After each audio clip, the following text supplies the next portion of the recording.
కళ్ళే మీరు విన్నారు బ్రదర్. తర్వాత మళ్ళీ డౌట్లు వస్తే నన్ను అడిగితే బత్తం తీసుకుంటా. ఎందుకు తెలుసా? ఖచ్చితంగా సేవకుడిగా మీ డౌట్లు క్లియర్ చేయాలి. ఎప్పుడు మీరు రెఫరెన్సులు రాసుకొని ఇదండి ఇలా చెప్పాడు, దీనికి క్లారిఫికేషన్ ఇవ్వండి అంటే ఇస్తా. ఖచ్చితంగా అది సేవకునిగా నా బాధ్యత. పనికిరాని బోధలన్నీ విని తర్వాత వచ్చి ఇదేంటండి అని అడిగితే బత్తం ఉపయోగిస్తా. అందరూ అమ్మ రాసుకునే వాళ్ళు ఎవరైనా ఉంటే వాళ్ళకి పేపర్ లేకపోతే పేపర్ చించి ఇవ్వండి. పెన్ను ఒకటే ఉంటే మీరు రాసిన తర్వాత వాళ్ళకి సప్లై చేయండి. ఎవ్వరు కూడా అటు ఇటు తిరగద్దు. జాగ్రత్తగా వినండి. ప్రకటన 20వ అధ్యాయము మొదటి 6 వచనాలు చదవండి. మైక్ పెట్టుకోమ్మా, బిగ్గరగా చదువు.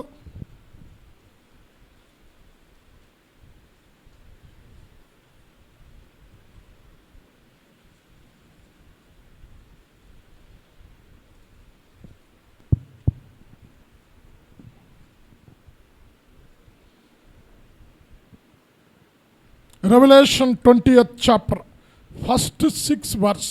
ప్రకటన 20వ అధ్యాయము మొదటి 6 వచనాలు చదువమ్మా.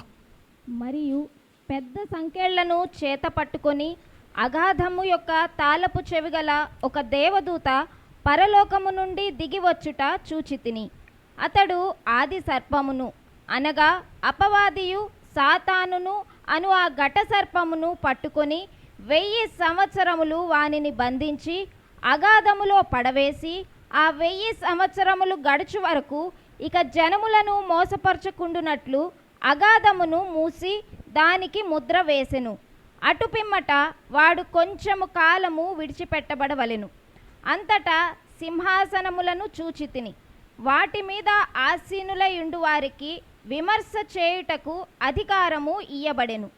మరియు క్రూర మృగమునకైనను దాని ప్రతిమకైనను నమస్కారము చేయక తమ నొసలయందు గాని చేతులయందు గాని దాని ముద్ర వేయించుకొనని వారిని యేసు విషయమై తామిచ్చిన సాక్ష్యము నిమిత్తమును దేవుని వాక్యము నిమిత్తమును శిరచ్ఛేదనము చేయబడిన వారి ఆత్మలను చూచితిని.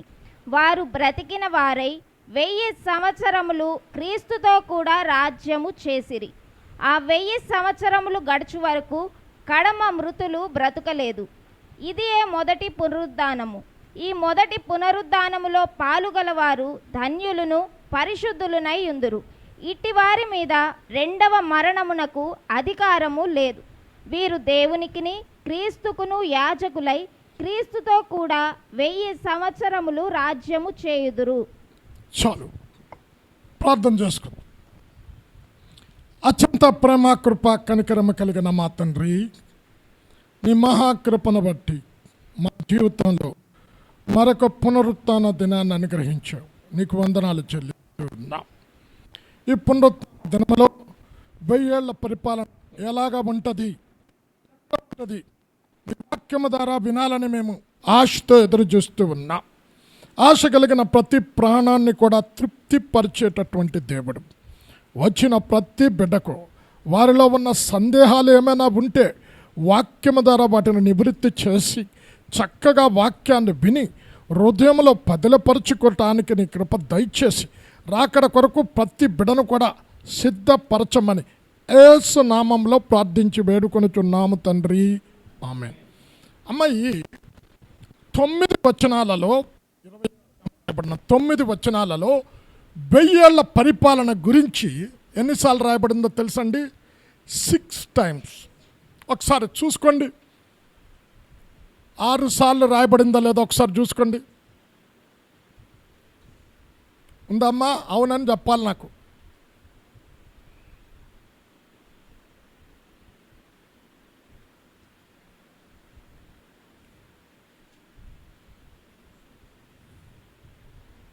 ఉంది కదా? 6 మంది 1000 ఏళ్ల పరిపాలన అలంకారంగా చెప్పాడు కానీ లేదు భూమి మీద అని తప్పుడు బోధలు ఉన్నాయి. కొంతమంది ఆల్రెడీ 1000 ఏళ్ల పరిపాలన స్టార్ట్ అయ్యింది అని చెప్పే బోధకులు కూడా ఉన్నారు.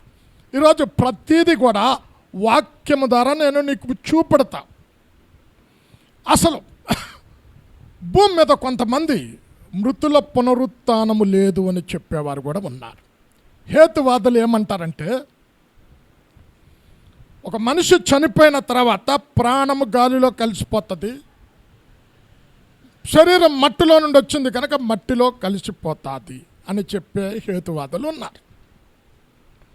అయితే క్రీస్తు ప్రభుల వారు మరణము తర్వాత ఒక లోకం ఉంది అని ఆయన భూమి మీదకి వచ్చి చనిపోయి పునరుత్థానుడై అనేకులకు కనిపించి అనేకులు చూస్తుంటుండగా ఒలీవ కొండ మీద నుంచి ఆరోహణమై వెళ్ళిపోయాడు. ఈరోజు 1000 ఏళ్ల పరిపాలన జరగటానికి భూమి మీద 4 కార్యాలు జరగాలి. 1, సాతానుడు బంధించబడాలి.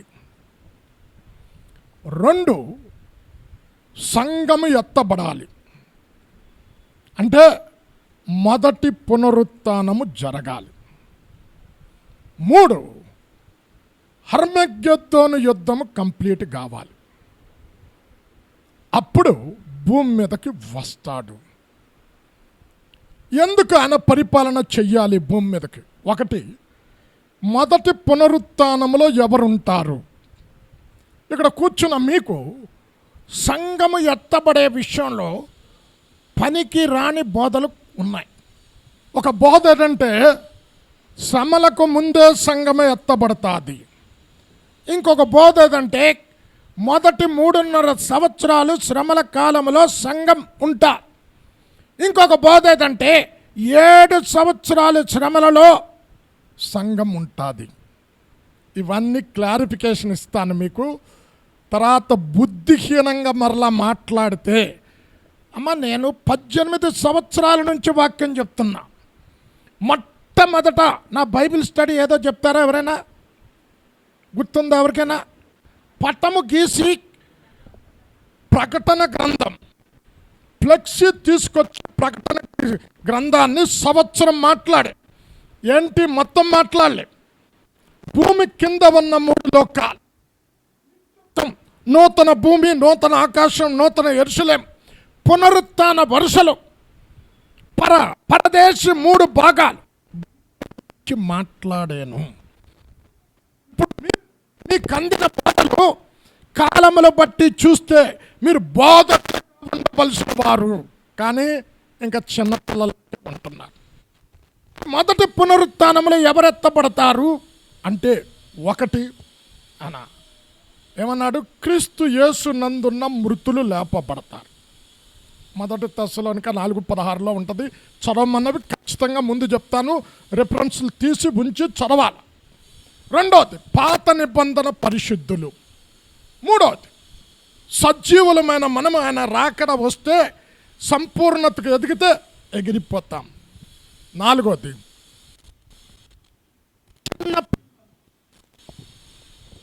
యేసుక్రీస్తు ప్రభుల వారు మత్తయి 18వ అధ్యాయం మొదటి 4 వచనాలు చదువుకుంటే, ఈ బిడ్డలను నా యొద్దకు రానివ్వండి, ఇలాంటి వారిదే పరలోక రాజ్యం, మీరు మార్పు చెంది చిన్న బిడ్డల వలె అయితే కానీ పరలోక రాజ్యంలో చేరరు.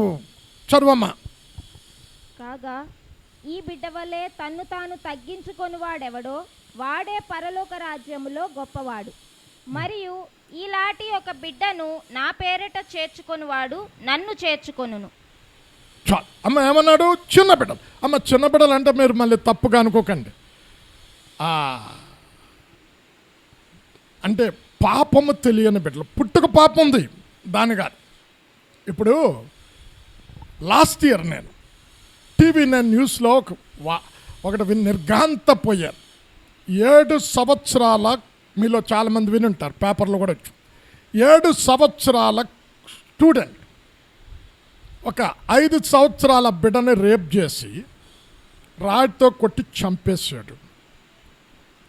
చిన్న బిడ్డ అంటే 7 సంవత్సరాలు, 7th క్లాస్ చదివిన స్టూడెంట్ అంటే 12 ఇయర్స్, 13 ఇయర్స్, 14 ఇయర్స్. విలేజ్లో కాస్త లేటుగా జాయిన్ అవుతారు కదా. పాపంతో ఉన్నవారు కాదు. తర్వాత మొదటి 3.5 years 7 సంవత్సరాలు శ్రమల కాలం భూమి మీదకి వస్తారు. మొదటి 3.5 సంవత్సరాలు శ్రమల కాలం అన్నాడు. సెకండ్ 3.5 years మహాశ్రమల కాలం అన్నాడు. అంటే చేయి విడవబడిన క్రైస్తవుల పట్ల కృప చూపుతూ వారు ఒకవేళ అయ్యో మా అమ్మ ఎత్తబడింది, మా నాన్న ఎత్తబడ్డాడు, మేము యవనంలో ఉన్నాం, యవన ప్రాయంలో సిద్ధపడలేదు అని విడిచిపెట్టబడితే అలాంటి వారి కొరకు దేవుడి కృప చూపించి వారు 3 ఆరుల ముద్ర వేసుకోకుండా అంత్యక్రీస్తు పెట్టిన హింస భరించి హతసాక్షులుగా చనిపోతే వారి పునరుత్థానం ఉంది, 1000 ఏళ్ల పరిపాలనలో ఉంటారు. హతసాక్షులకు ఒక సంఖ్య ఉంది. ఆ సంఖ్య ముగించబడే తర్వాత క్లోజ్, ఎవరు ఉండరు ఇంకా. అది ఫస్ట్ 3.5 years. చదవమ్మా ప్రకటన 6వ అధ్యాయం 10 నుంచి 12 వచనాలు చదువుకుంటే ఇక్కడ ఒక గుంపు, నాదా సత్య స్వరూపి ఎందాక మా యొక్క రక్తము నిమిత్తమే తీర్పు తీర్చకుండా ఉందువు అంటే పరలోకము నుండి ఒక శరమ వినబడుతుంది. నీలాగా హతసాక్షులుగా చావవలసిన వారి సంఖ్య ముగించేటంతటి వరకు కొంచెంకాలము వేచియుండు. చదువమ్మా. వారు నాథా సత్యస్వరూపి పరిశుద్ధుడా ఎందాక తీర్పు తీర్చకయు మా రక్తము నిమిత్తము భూనివాసులకు ప్రతిదండన చేయకయు ఉందువని బిగ్గరగా కేకలు వేసిరి. తెల్లని వస్త్రము వారిలో ప్రతివానికి ఇయ్యబడెను. మరియు వారి వలనే చంపబడబోవు వారి సహదాసుల యొక్కయు సహోదరుల యొక్కయు లెక్క పూర్తి అగు వరకు ఇంకా కొంచెము కాలము విశ్రమింపవలెనని వారితో చెప్పబడెను. ఈ గుంపు కూడా ఉంది. వీళ్ళంతా మొదటి పునరుత్థానంలో ఉండే గుంపు. దాని తర్వాత కూడా ఉన్నారు. ఎవరు చెప్తారు? ఎవరు? ఇంకెవ్వరికి రక్షణ లేదు యూదులకి. 2 ప్రవక్తలు. సెకండ్ 3.5 years యూదులను రక్షించటానికి, అబ్రాహాముకు దేవుడు చేసిన వాగ్దానాన్ని నెరవేర్చటానికి పరలోకము నుండి దిగి వస్తారు. కొంతమంది అక్కడ భేదాభిప్రాయాలు ఉన్నాయి. కొంతమంది హానోకు మోషే అంటారు, కొంతమంది ఆనోకు ఏలియా అంటారు. అంటే ఇక్కడ మనకు తర్జన భర్జనలు వద్దు. నేనైతే నమ్మేది ఏలియా ఆనోకు వస్తారని నమ్ముతున్నా. కొంతమంది మోషే వస్తాడు అని. మోషే చనిపోయాడు. మరణము రుచి చూడకుండా ఎత్తబడిన వారు 2. ఆ 2 సెకండ్ 3.5 years ఇశ్రాయేలీలకు సువార్త చేయటానికి వస్తారు. వారిని చంపివేస్తారు. 3 దినాలు వారి శవాలు అక్కడే ఉంటాయి. అందరూ చూస్తుంటుండగా జీవాత్మ పరలోకంలో నుండి వచ్చి వారి పైకి లేపబడతారు. చదవమ్మ ప్రకటన 11, 12 వచనాలు. అయితే ఆ 3 దినములున్నర అయిన పిమ్మట దేవుని యొద్ద నుండి జీవాత్మ వచ్చి వారిలో ప్రవేశించెను గనుక వారు పాదములు ఊని నిలిచిరి. వారిని చూచిన వారికి మిగుల భయము కలిగెను. అప్పుడు ఇక్కడికి ఎక్కిరండని పరలోకము నుండి గొప్ప స్వరము తమతో చెప్పుట వారు విని మేఘారూఢులై పరలోకమునకు ఆరోహణమైరి.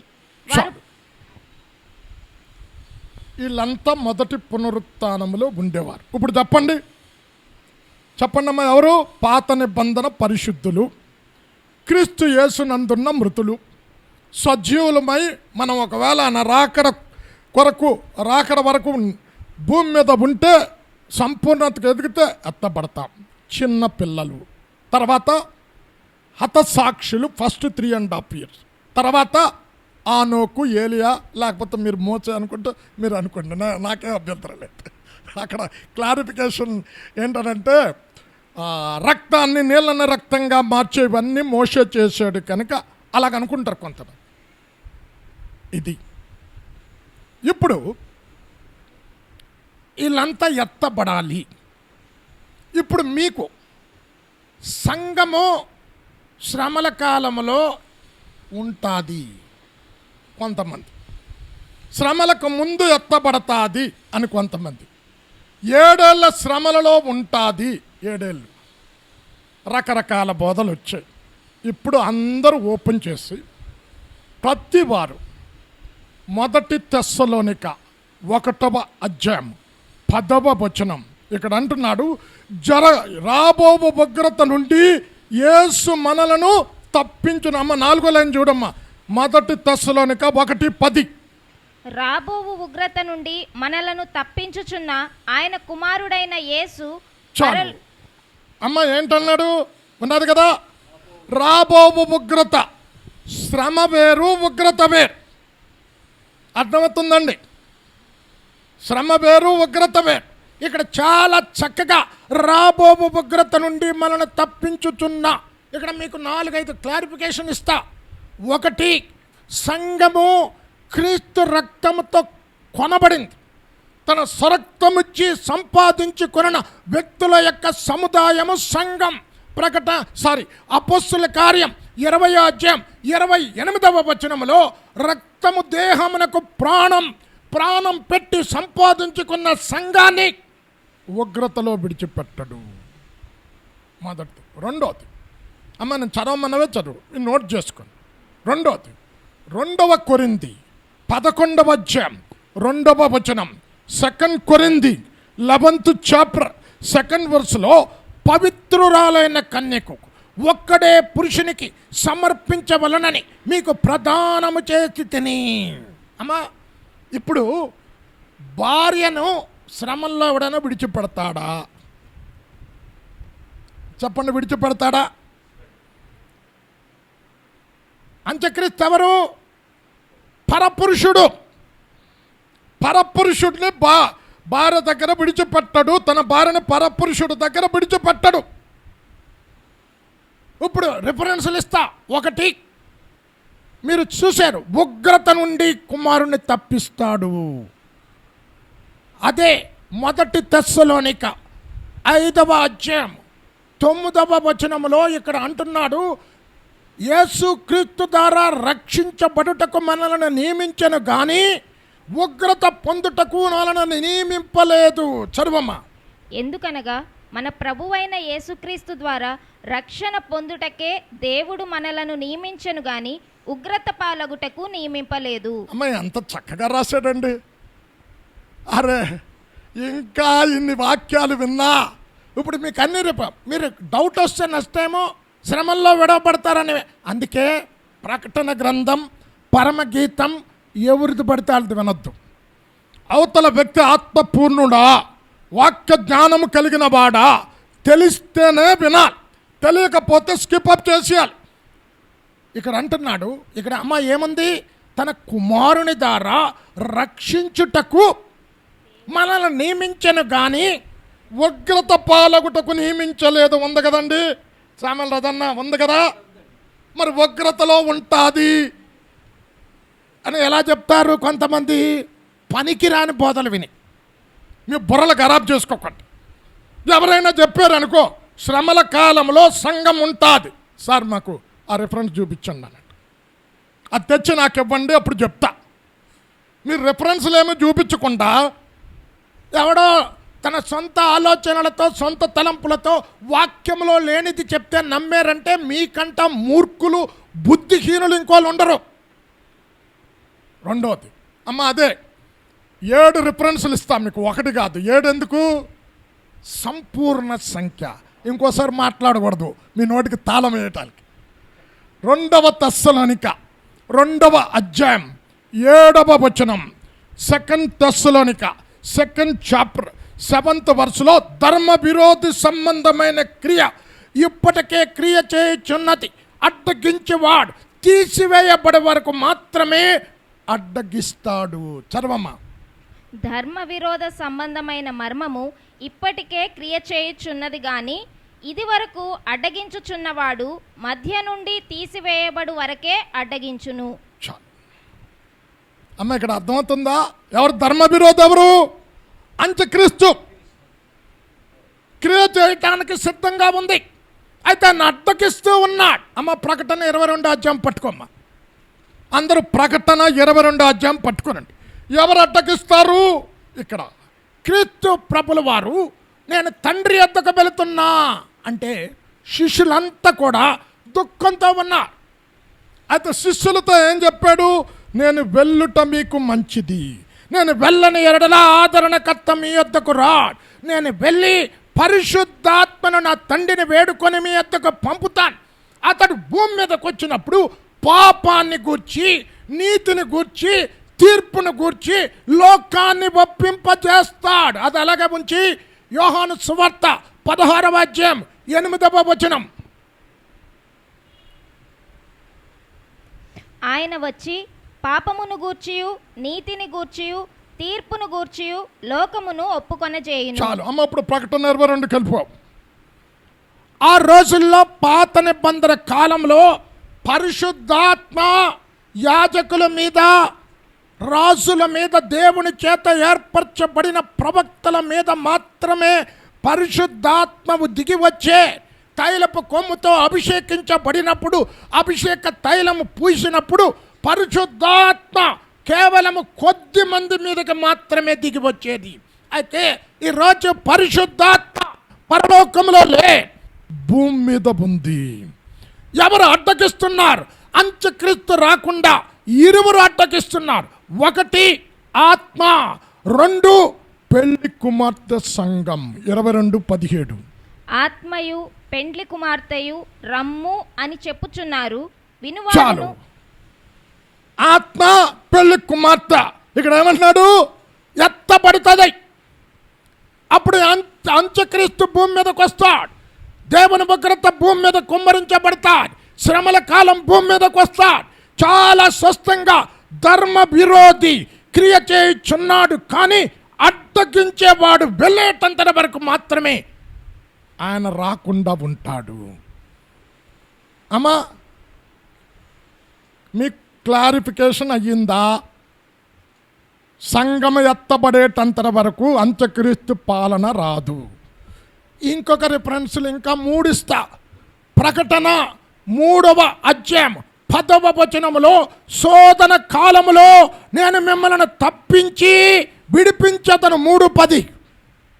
నీవు నా ఓర్పు విషయమైన వాక్యమును గైకొంటివి గనుక భూమి మీద భూనివాసులను శోధించుటకు. అమ్మ, భూనివాసులు అంటే అర్థం ఏంటమ్మా? ఇస్రాయేలీలు ఒక్కలేనా? చెప్పాలి, ఒక్కలేనా?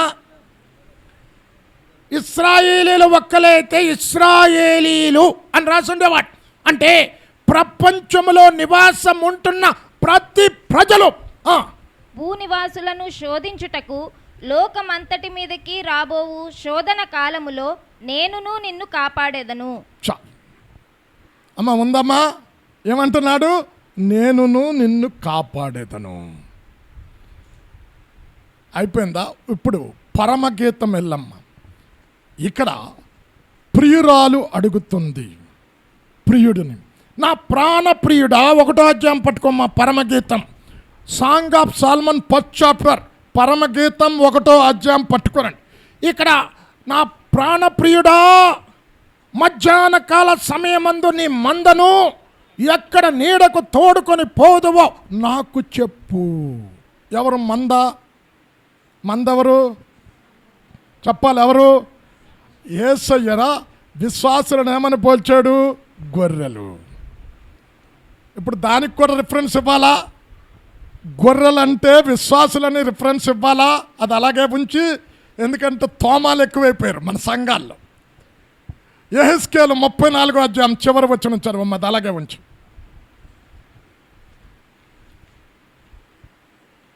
యెహెజ్కేలు 34వ అధ్యాయం చివరి వచనం.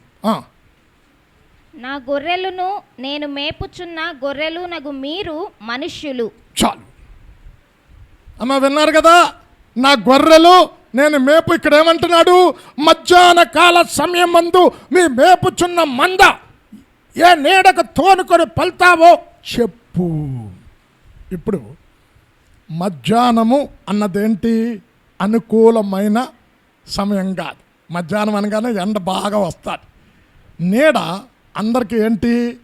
అనుకూలమైనటువంటి ఇది సాయంకాల సమయం.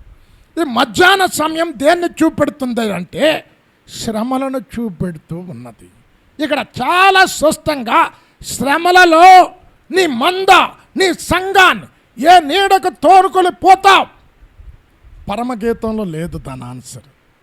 నేను వేరే దగ్గర ఎలాగ వస్తుంది అంటే దానికి కూడా మీకు రిఫరెన్స్ ఇస్తా.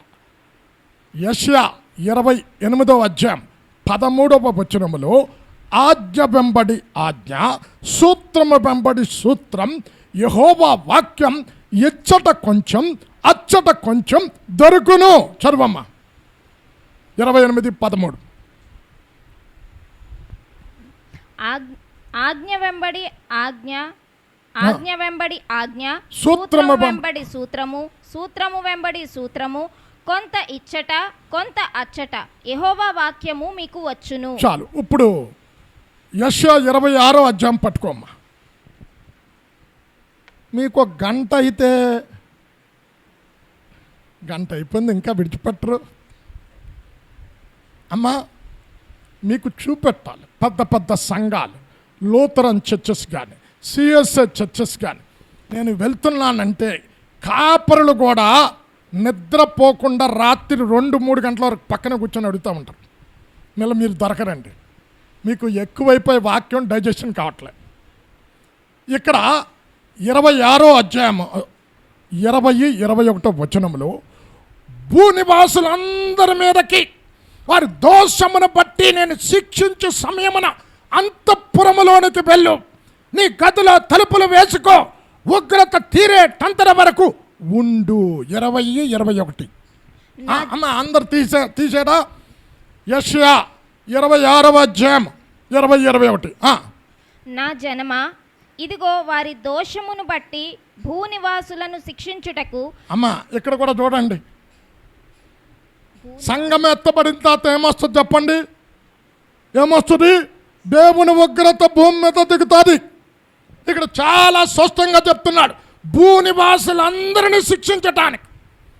వారు ఎంత సువార్త చేసినా రక్షించబడకుండా, పాపాన్ని విడిచిపెట్టకుండా, అపవిత్రతను విడిచిపెట్టకుండా దుఃఖాన్ని కలుగజేస్తున్న ఈ ప్రజలను శిక్షించటానికి యెహోవా తన నివాసములో నుండి వెడలి వచ్చుచున్నాడు. భూమి తన మీద చంపబడిన వారిని ఇకను కప్పకుండా తాను త్రాగిన రక్తమును బయలుపరచును. నీవు వెళ్ళి నీ అంతఃపురములలో ప్రవేశించుము, నీవు వెళ్ళి నీ తలుపులు వేసుకొనుము, ఉగ్రత తీరిపోవు వరకు కొంచెము సేపు దాగియుండుము. ఉంది కదండి. ఏమని చెప్పాడు? భూనివాసులకు కలుగు శ్రమ, ఉగ్రతలో పెళ్లి కుమార్తె సంఘాన్ని అంతఃపురం, మధ్యాకాశం, అక్కడ విశ్రాంతినిస్తా, అక్కడ నువ్వు ఉండు. ఆ ఉగ్రత తినమయ్యేటంతర వరకు అక్కడ ఉండు. అందరూ నోట్ చేసుకున్నారా? పిచ్చి మాటలు మాట్లాడకండి. మళ్ళీ ఎప్పుడు సంఘం 3-3.5 సంవత్సరాలు శ్రమల కాలంలో విడవబడుతుంది అలా ఎవరైనా చెప్పారంటే ఒక రిఫరెన్స్ నాకు తీసుకురండి, చూపెట్టండి, అప్పుడు క్లారిఫికేషన్ ఇస్తా. ఎంత స్పష్టంగా ఇన్ని వాక్యాలు చెప్పిన తర్వాత 18 సంవత్సరాల నుంచి బోధలు విన్న తర్వాత ఇంకా మీరు చిన్న పిల్లల లెక్క ప్రారంభం నుంచి ఉన్నవారు ఉంటున్నారంటే మీ వాక్యం మీ హృదయంలో ఉంచుకోవట్లేదు, హృదయం మన పలకల మీద ముద్రించుకోవట్లేదు. మొదటి పునరుత్థానము జరగాలి. ఇప్పుడు 1000 ఏళ్ల పరిపాలన ఎందుకు భూమి మీద ఉండాలి? దానికి 4 క్లారిఫికేషన్ ఇస్తా. 1, దేవుడు ఆదామును సృష్టించినప్పుడు ఏమన్నాడు? నీవు ఫలించి, ఆదికాండం 1:28లో అభివృద్ధి పొంది భూమిని నిండించి విస్తరించి లోపరుచుకొని ఏలు అన్నాడు. ఆదాము తల మీద ఏముందమ్మా? ఏముంది? కిరీటం ఉంది. రాజుకు కిరీటం లేకపోతే ఎలాగమ్మా? ఎక్కడ? కీర్తన 8:5లో దేవుని కంటే వారిని కొంచెము తక్కువ వానిగా చేసావు, మహిమ ప్రభావముల చేత కిరీటాన్ని ధరింపజేసి ఉన్నావు. కిరీటం ఉంది. ఏలమని చెప్తే ఏలకుండా ఏలుబడి చేయకుండా సాతాను మాటకు లోబడి ఈ భూమిని సాతానికి అప్పగించాడు. 2, భూమి మీద ఎన్నో పరిపాలనలు చూసి, 1 చరిత్ర, ఒకవేళ ఇశ్రాయేలు చరిత్రే చదువుకుంటే న్యాయాధిపతులు ఏలేరు, రాజులు ఏలేరు, మన దేశంలో భూస్వాములు ఏలేరు. ఇప్పుడు ప్రజాస్వామ్య పరిపాలన అవుతుంది. నియంత్రిత పరిపాలన కూడా చూసాం. అక్కడ నీరో, ఇంకా కొంతమంది ఏమంటారు కొంతమంది రాజులను చూసాం కదా, నియంతృత్వ పరిపాలన. ఇన్ని పరిపాలన చూసిన మీరు దేవుని పరిపాలన ఎలాగుంటుంది చూపించటానికి 1000 ఏళ్ళు పరిపాలన చేస్తున్నాడు. 3, సాతానుడు బంధించబడిన తర్వాత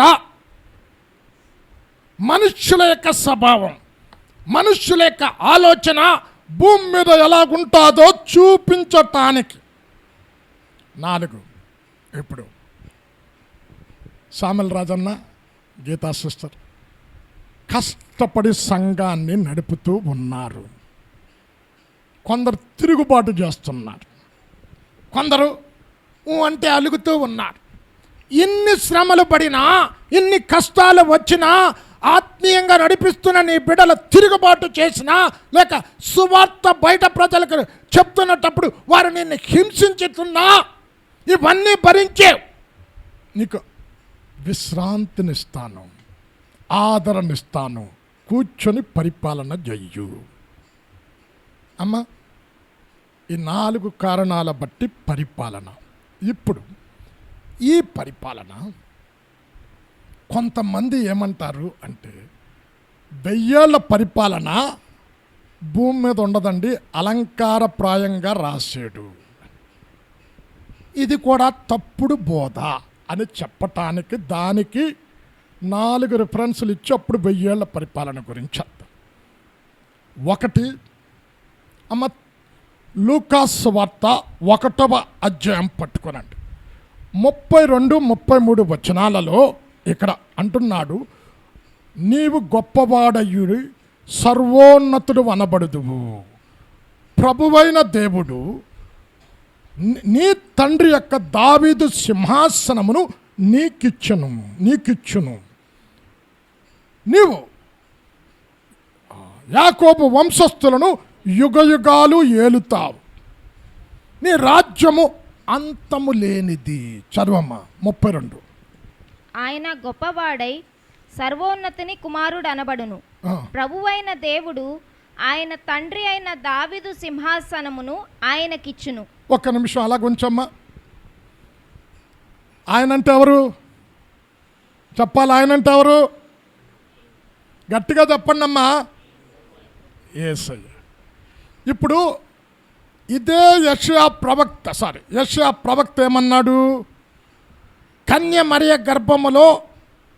మరియ గర్భతే కుమారుని కంటాది అన్నాడు.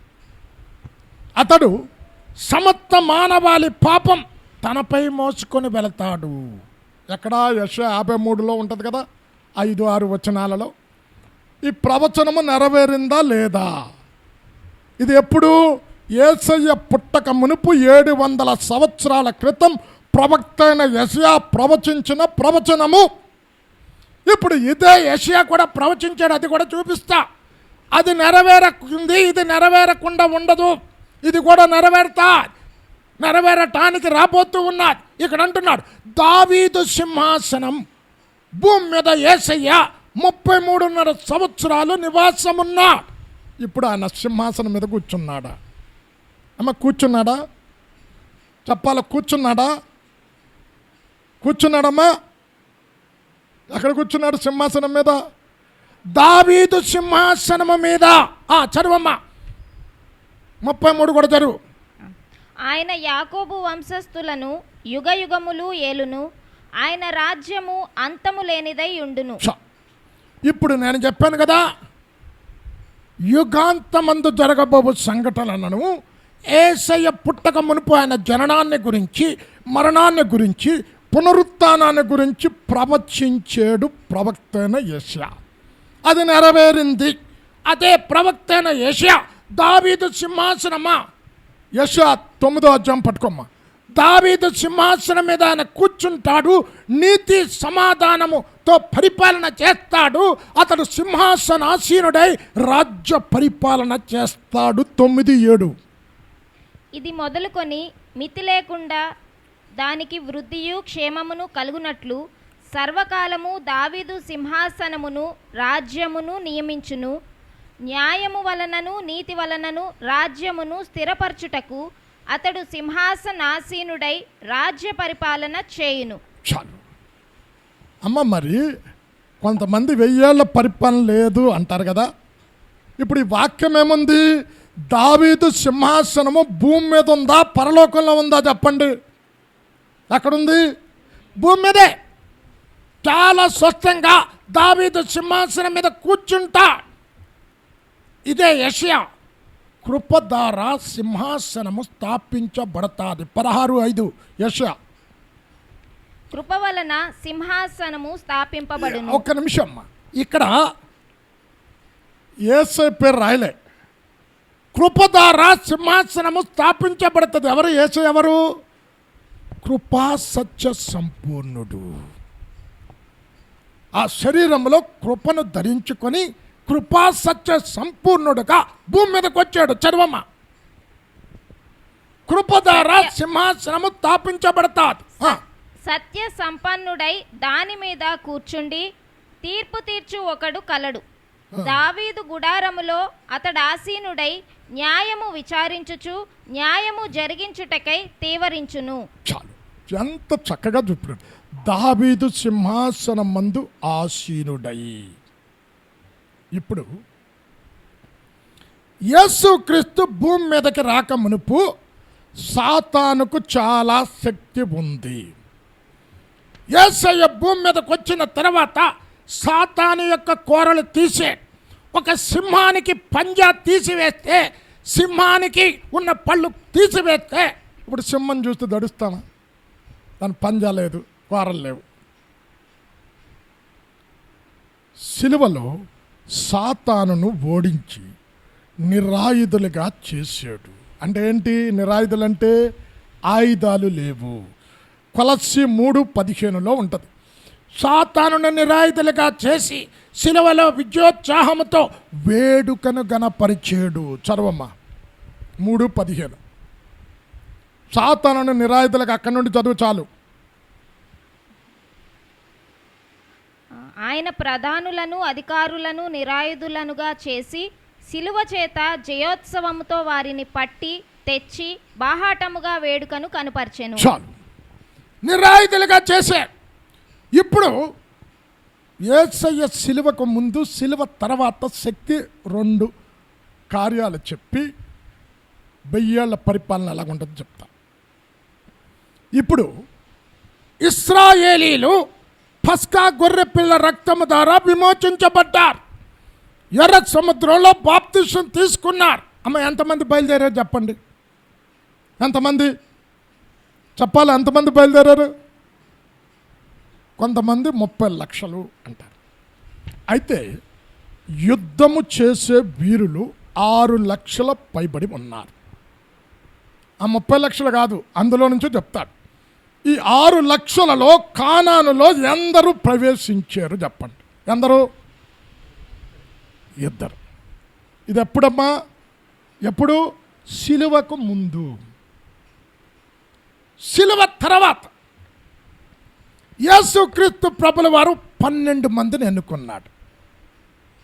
ఎంతమంది పరలోకంలో ప్రవేశించారు చెప్పండి? 12 మందిని ఎన్నుకున్నాడండి. అపోస్తలులు ఎంతమంది వెళ్ళారు? ఎంతమంది? ఎందుకండి?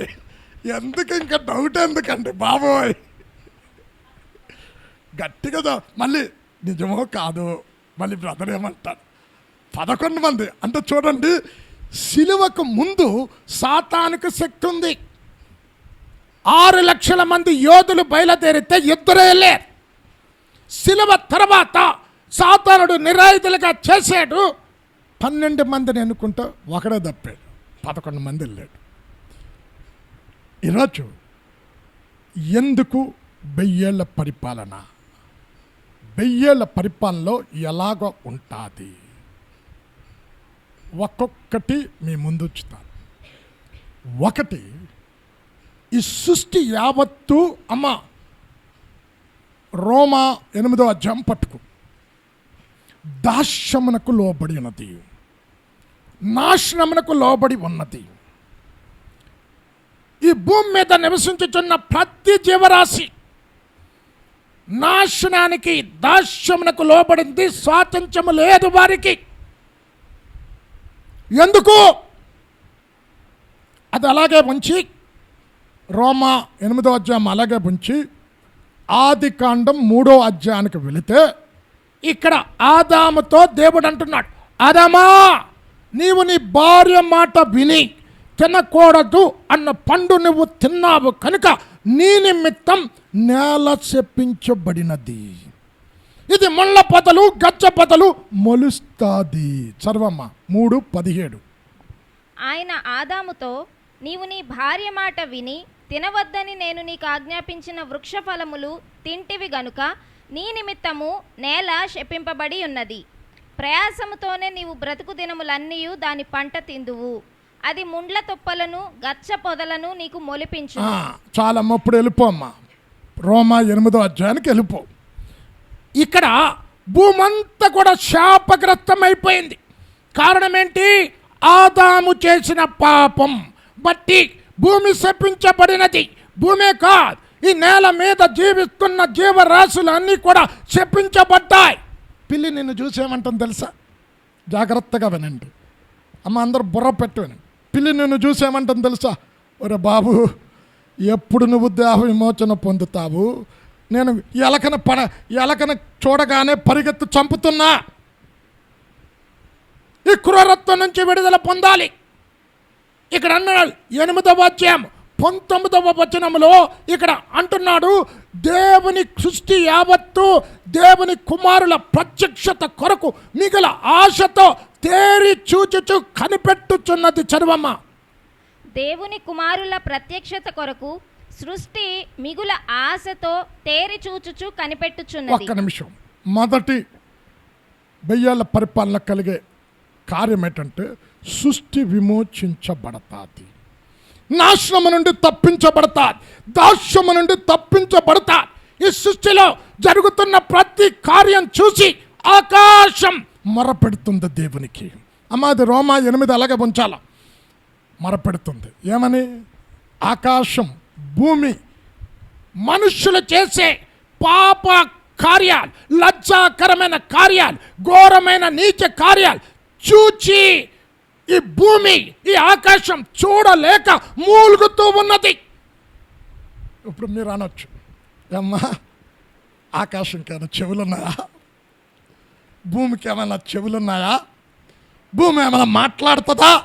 వాటన్నిటికీ ఇది లేకుండా ఏది చెప్పనండి. అందుకే నా బోధ అందరూ ఇష్టపడేది ఏంటంటే వాక్యం చేసి చెబుతాడు అని. అది అలాగే ఉంచి యెషయా 1వ అధ్యాయం 2వ వచనములో, ఆకాశమా ఆలకించు, భూమి చెవియొగ్గుము, నేను పిల్లలను పెంచి పెద్ద చేశాను, వారు గొప్ప చేశాను, వారు నా మీదే తిరుగుబాటు చేశారు. చదవమ్మా. యెహోవా మాటలాడుచున్నాడు, ఆకాశమా ఆలకించుము, భూమి చెవియొగ్గుము, నేను పిల్లలను పెంచి గొప్పవారినిగా చేసి తిని వారు నా మీద తిరుగుబడి ఉన్నారు. చాలు అమ్మ. ఇప్పుడు రోమా 8 అలాగ ఉంచమని చెప్పా కదా. ఇప్పుడు ఆకాశం, నక్షత్రాలు, సూర్యుడు, చంద్రుడు, భూమి విమోచన కొరకు ఎదురు చూస్తున్నది. ఎవరి కొరకంట? దేవుని కుమారుల ప్రత్యక్షత కొరకు. ఎవరు దేవుని కుమారులు?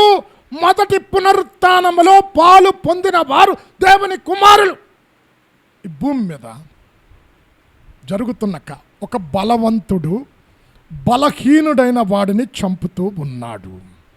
అంతవరకు ఎందుకండి? పక్షులు కూడా, బలమైన పక్షులు బలహీనమైన పక్షిని చంపుతూ ఉన్నాయి. ఒక ధనము కలిగిన వాడు ఒక దరిద్రుడి మీద దౌర్జన్యం చేస్తూ ఉన్నాడు. ఇవన్నీ కూడా భూమి చూడలేకపోతుంది. మీరు అనొచ్చు ఏమండి, ఇప్పుడు అమ్మ అది అలాగే ఉంచు, ఆదికాండం 18వ అధ్యాయంకి వెళ్ళు. సొదొమ పట్టణం యొక్క పాపము అబ్రాం మొరపెట్టాడా? చెప్పండి. అబ్రాం మొరపెట్టాడా? చెప్పాలా? ఎవరికి? లోతు మొరపెట్టాడా? మరి బైబిల్ సరిగా చదవం అంతే. సొదొమ పట్టణం మొరపెట్టిందండి. ఆ పాపాన్ని భరించలేక ఆ సొదొమ భూమి దేవునికి మొరపెట్టింది. చదవమ్మ 18:20. మరియు యెహోవా సొదొమ గొమొర్రాలను గూర్చిన మొర గొప్పది గనుక. చాలు అమ్మ. ఎవరు పెట్టారు మొర? అనిత చదివే కదా. ఎవరు పెట్టారు? పట్టణం పెట్టింది.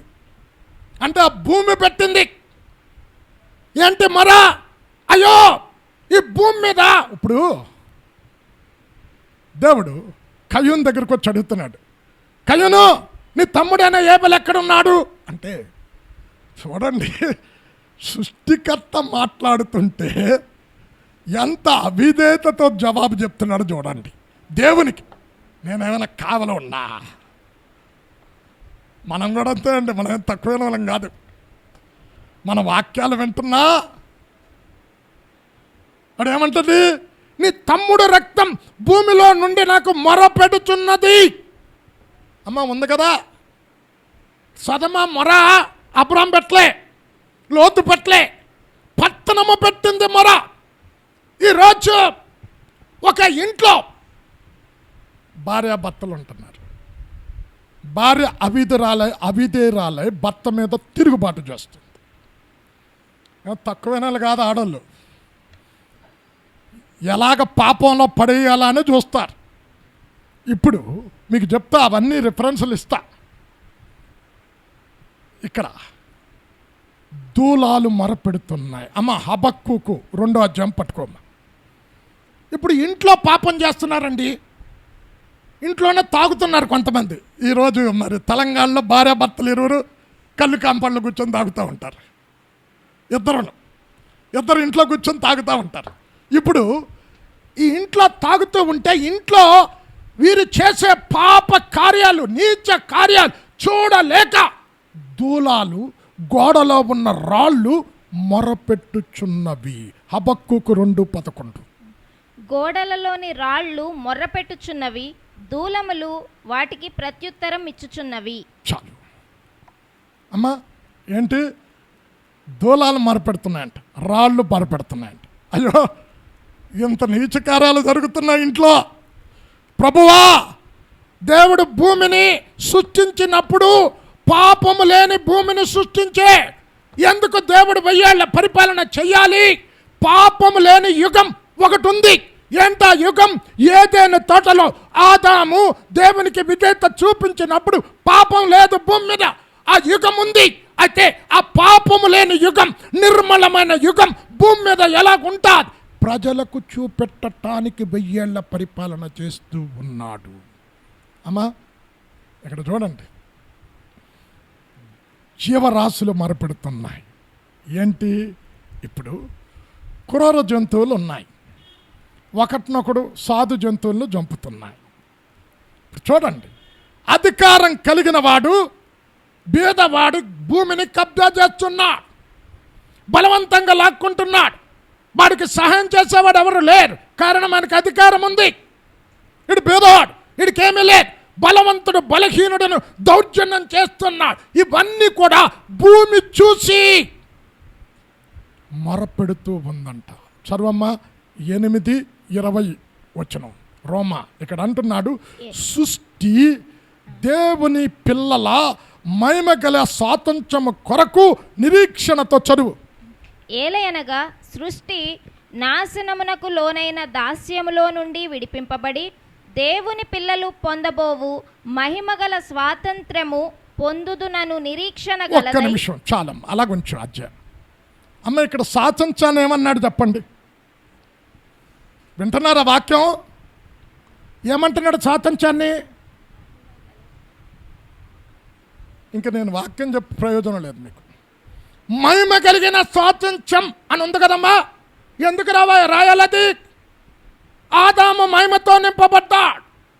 దేవుని కుమారుల మహిమ కలిగిన స్వాతంత్ర్యం కొరకు, నాశనము నుండి విడుదల కొరకు, దాస్యత్వం నుండి విడుదల కొరకు, పాపపు కాడి నుండి ఈ సృష్టి మూలుగుతూ ఉన్నది.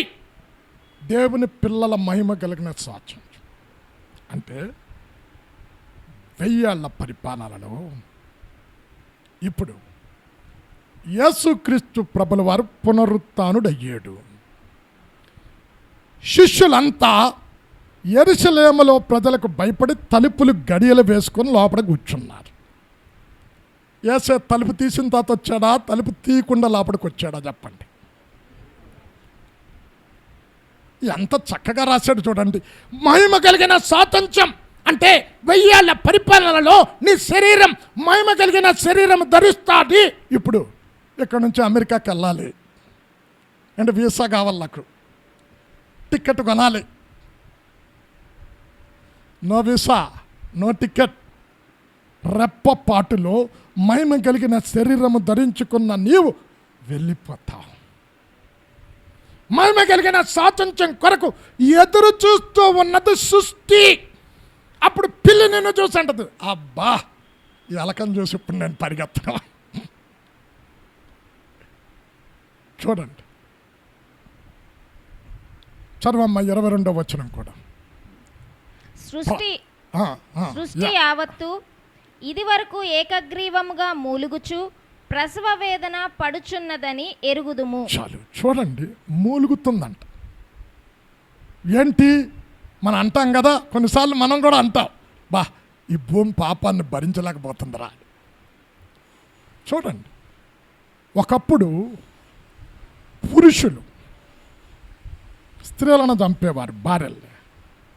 మీరు చూడండి, ఇప్పుడు డాటా పురుషులు కాదు, భార్యలే భర్తలను ఎక్కువ చంపుతున్నారు.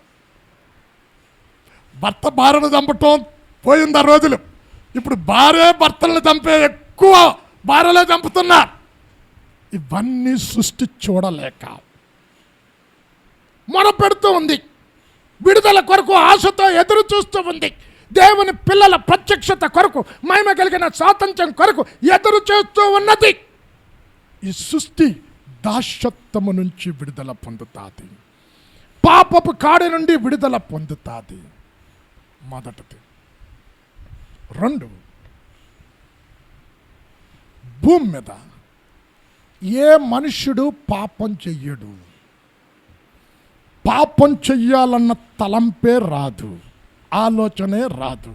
ఎందుకు? సాతానుడు బంధించబడ్డాడు.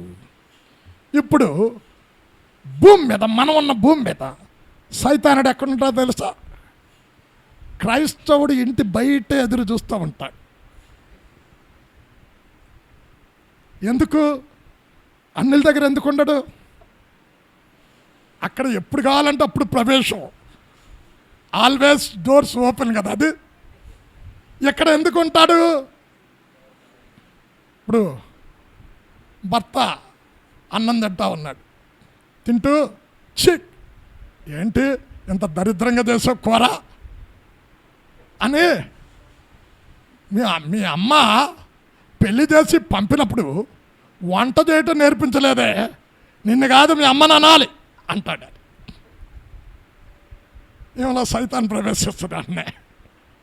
ఇప్పుడు సైతాన్ బయట ఉంటాడు కదా, అమ్మా నాకు అవకాశం వచ్చింది, లోపలికి వెళ్తా, బారులో దూరుతా. ఇప్పుడు బారు అంటదేమని, ఏమయ్యా బాబు మా అమ్మని ఎందుకు అంటున్నావు? అవునే, మీ అమ్మ నీకు పెళ్లి చేసి పంపినప్పుడు వంటలు నేర్పాలి కదా. మీ అమ్మనంటే మీ ఓల్ కాందాన్ని తిడతాను నేనట.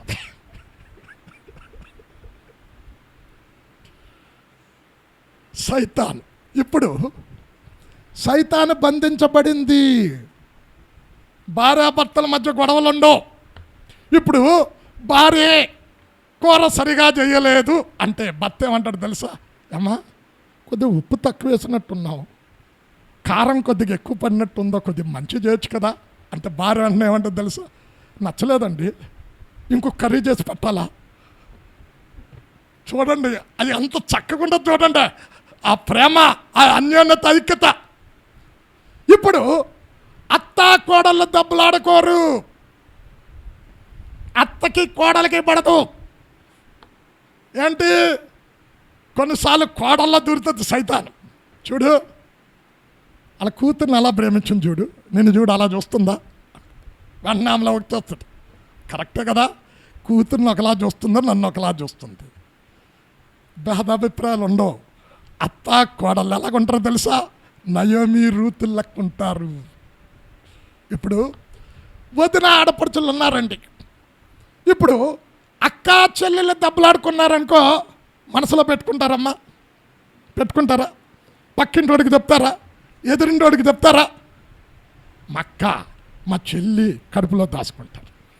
అదే ఆడపడుచు వదినన్నా, వదిన ఆడపడుచునన్నా ప్రళయాలే, యుద్ధాలే, రెండో ప్రపంచ యుద్ధాలే. వదిన ఆడపడుచుల మధ్య కొట్లాట్లు ఉండవండి, అన్నదమ్ముల మధ్య కొట్లాట్లు ఉండవు. కారణం ఏమిటి? సాతానుడు బంధించబడ్డా. పాపపు ఆలోచనలు మనుషుల్లో రావు, అపవిత్రమైన ఆలోచనలు మనుషులలో రావు.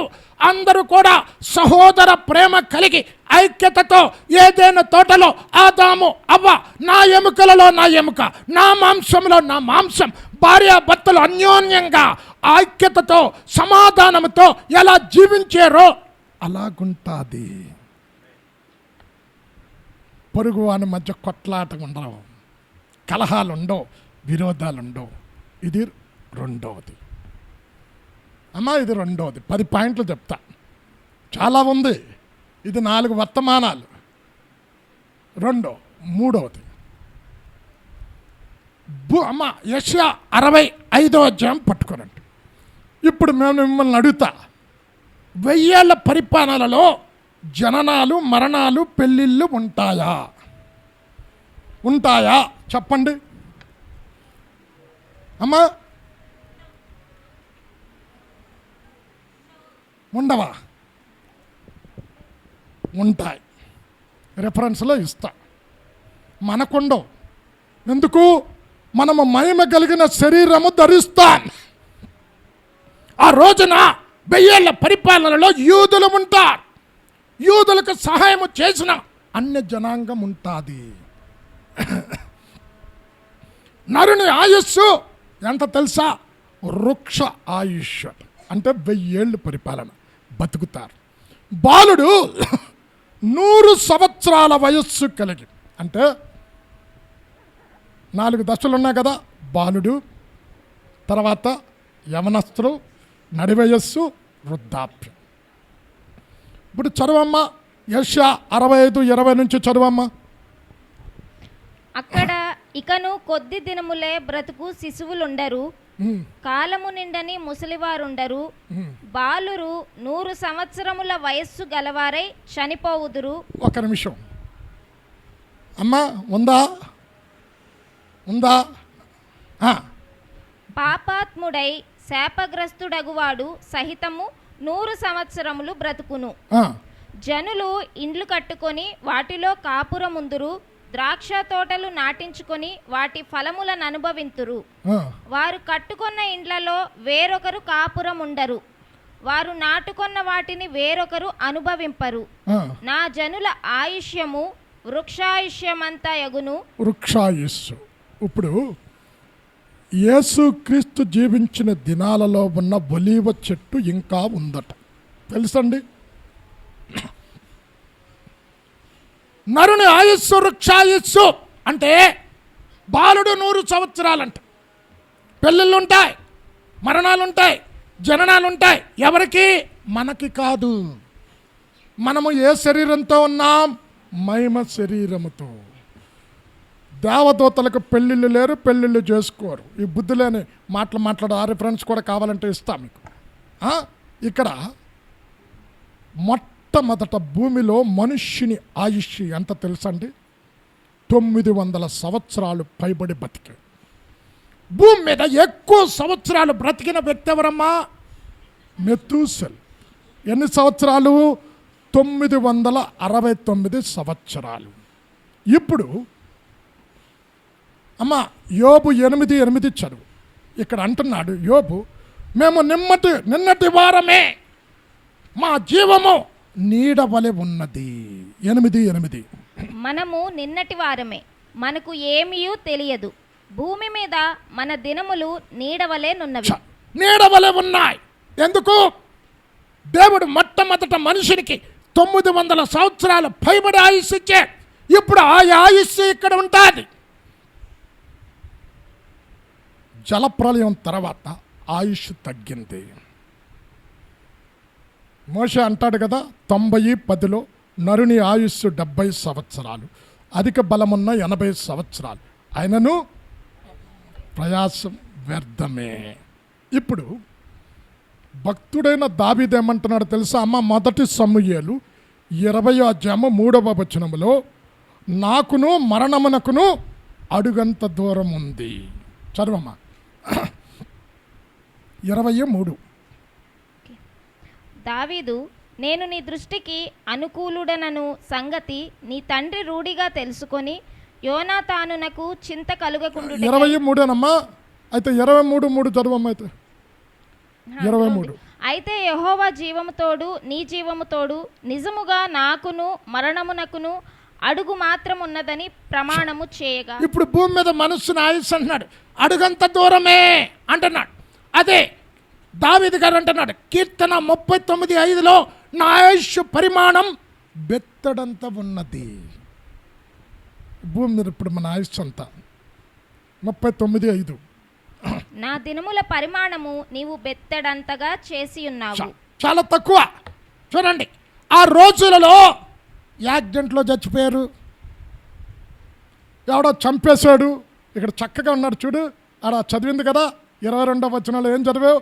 వారి ఇల్లు కట్టుకొని వారి ఇంట్లో నివాసం ఉంటారు. అంటే ఇంటికి తాళం వేయరు. ఎందుకు? 1000 పరిపాలన తాళాలు ఉండవు. ఇప్పుడు సామెల రాజన్న గీతా సిస్టర్ ఎఫ్సిబాయ్ ఇంటికి వెళ్ళాలి, తాళం వేసేవాళ్ళు చూడు, బీరువా వేసేవాడు చూడు, చక్కగా తీసి కారు వేసుకొని వెళ్తారు. మరణాలు ఉండవు అక్కడ. అంటే వాళ్ళు మహిమ శరీరం ఉంటుందంటే ఇక్కడ ఉన్న వారి గురించి చెప్తున్నా అర్థం కావటానికి. అమ్మ, యెషయా 33వ అధ్యాయం పట్టుకు. ఎందుకు నరుని ఆయుస్సు 900 సంవత్సరాలు పైబడి ఉంటుంది అంటే, ఆ దినాలలో ఏ ఇంట్లో నాకు బాగోలేదు అనరంట. ఇప్పుడు చూడండి, కొంతమంది సంఘంలో ఒక సాక్ష్యం, ఇంట్లో ఒక సాక్ష్యం. మాకు ఒక ఆవిడ ఉంది, ఆమె నోరు తెరిస్తే ఎప్పుడు కూడా ఫోన్ చేసేవనుకో, తమ్ముడు నాకు ఎక్కడ నొప్పి అక్కడ నొప్పి, ఎప్పుడు నొప్పులే, ఎప్పుడు బలహీనతలే. ఆ దినాలలో ఏ ఇంట్లో కూడా బాగులేదన్న మాట వినబడదంట. 33:24. నాకు దేహములో బాగులేదని అందులో నివసించువాడెవడును అనడు. చూడండి అమ్మ, 35 పెట్టుకోమ్మా. యెషయా అమ్మ, అందులో నివసించేవాడు ఏమండంట? నా దేహంలో బాగులేదండి, నాకు ఒళ్ళు బీపీ ఉందండి, షుగర్ ఉందండి. హ్యాపీగా ఆ 1000 పరిపాలనలో ఎవరికి బీపీ ఉండదు, షుగర్ ఉండదు, జ్వరం ఉండదు, తలనొప్పి ఉండదు, జలుబు ఉండదు, ఏమీ ఉండదు. ఏ ఇంట్లో నాకు బాగోలేదన్న మాట వినరు. 35:5-6లో అక్కడ గుడ్డివారు కనులు తెరుస్తారు. ఇక్కడ అంటున్నాడు చెవిటి వారు వింటారు, కుంటివారు అక్కడ దుప్పి గంతులు వేసినట్టు గంతులు వేస్తారు, మూగవారు నోరు తెరిచి పాటలు పాడతారట దేవుణ్ణి. చదవమ్మ 35:5-6. గ్రుడ్డివారి కన్నులు తెరవబడును, చెవిటివారి చెవులు విప్పబడును, కుంటివాడు దుప్పివలే గంతులు వేయును, మూగవాని నాలుక పాడును, అరణ్యంలో నీళ్లు ఉబుకును. చాలు అమ్మ, ఇక్కడ ఏమన్నాడు? మోగవారి నాలుకేంటి? బా, ఎంత చక్కటి పరిపాలన అండి. ఎందుకు అక్కడ గుడ్డారు ఉండరు? చెప్పండి, ఎందుకు ఉండరు? రాజుల రాజు, ప్రభుల ప్రభు భూమి మీద ఉన్నాడు, ఆయన పరిపాలన చేస్తున్నాడు. ఆయన పరిపాలనలో ప్రపంచము సౌఖ్యం కలిగి ఉండాలి, క్షేమం కలిగి ఉండాలి. ఆయన పరిపాలనలో గుడ్డోడు ఉండకూడదు, కుంటోడు ఉండకూడదు, చెవిటోడు ఉండకూడదు, వైకల్యాలు ఉండకూడదు. గుడ్డివారు. ఇప్పుడు ఏమండి అత్తాపూర్లో గుడ్డోడు ఉన్నాడు అనగానే ఇప్పుడు వాట్సాప్లో మనం టక్కున మెసేజ్ ఇవ్వగానే వెంటనే వేసి అక్కడి నుండి వెంటనే అన్న సత్తపరచు వాక్కు పంపగానే వచ్చేస్తుంది. ఇప్పుడు అమ్మ ఎన్నో పాయింట్ ఇది 3 ఏంటి అక్కడ నరుని ఆయుస్సు వృక్ష ఆయుష్. బాలుడు 100 సంవత్సరాలు బాలుడు. జననాలుంటాయి, మరణాలుంటాయి, వివాహాలు ఉంటాయి. యూదులు వివాహం చేసుకుంటారు, లేదని అంటే బైబిల్ అంతా చదవండి మీరు. ఉంటాయి, మనకు లేదు. ఎందుకు? మనము మహిమ శరీరం ధరించే వారు మట్టి శరీరంతో ఉన్నారు. మరి మీకు డౌట్ రావచ్చు, మరి వారికి ఎప్పుడు మహిమ శరీరం వస్తుంది చెప్తారా? ఎప్పుడు వస్తుందో మీరు అన్నీ టకటక చెప్పాలి. ఇవన్నీ నేను చెప్పినవే. 1000 ఏళ్ల పరిపాలన అయిపోయిన తర్వాత ధవళ సింహాసనం మీద కూర్చొని తీర్పు తీరుస్తాడు. తీర్పు తీర్చిన తర్వాత అప్పుడు నిత్యత్వం, నూతన భూమి, నూతన ఆకాశం, నూతన యెరూషలేము ఉంటుంది. అప్పుడు అందరూ కూడా మహిమ శరీరం ధరిస్తారు. ఇప్పుడు భూమి మీద ఉన్నవాళ్ళు, విడవబడిన వాళ్ళు మహిమ శరీరం ఎక్కడుందండి? మట్టి శరీరం. పెళ్ళిళ్ళు చేసుకుంటారు, వాళ్ళని మనం పరిపాలన చేస్తాం. అక్కడ రిఫరెన్స్ ఇచ్చాను. 3వది. ఇప్పుడు 4వ దానికి వస్తాను.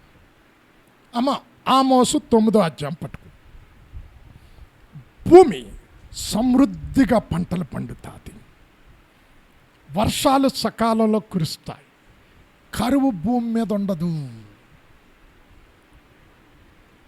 ఏంటి? కోసేవాడు వెంట దున్నేవాడు కూడా వస్తాడట.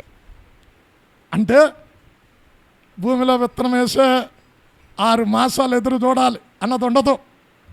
వెంటనే పంటలు వస్తాయి, 100 పంట. చదవండి 9:13 ఆమోసు. పడిపోయిన దావీదు గుడారమును ఆ దినమున నేను లేవనెత్తి దాని గోడను బాగుచేసి. అమ్మ ఆమోసు 9:13. రాబోవు దినములలో కోయువారు దున్నువారి వెంటనే ఒత్తురు, విత్తనము చల్లువారి వెంటనే ద్రాక్ష పండ్లు త్రొక్కువారు ఒత్తురు, పర్వతముల నుండి మధురమైన ద్రాక్ష. అమ్మ ఏమన్నాడు? కోసేవాడు వెంట దున్నేవాడు వచ్చేస్తాడట. ఇప్పుడు అలాగవుతుందండి చెప్పండి. అంటే విస్తారమైన పంట పండుతుంది.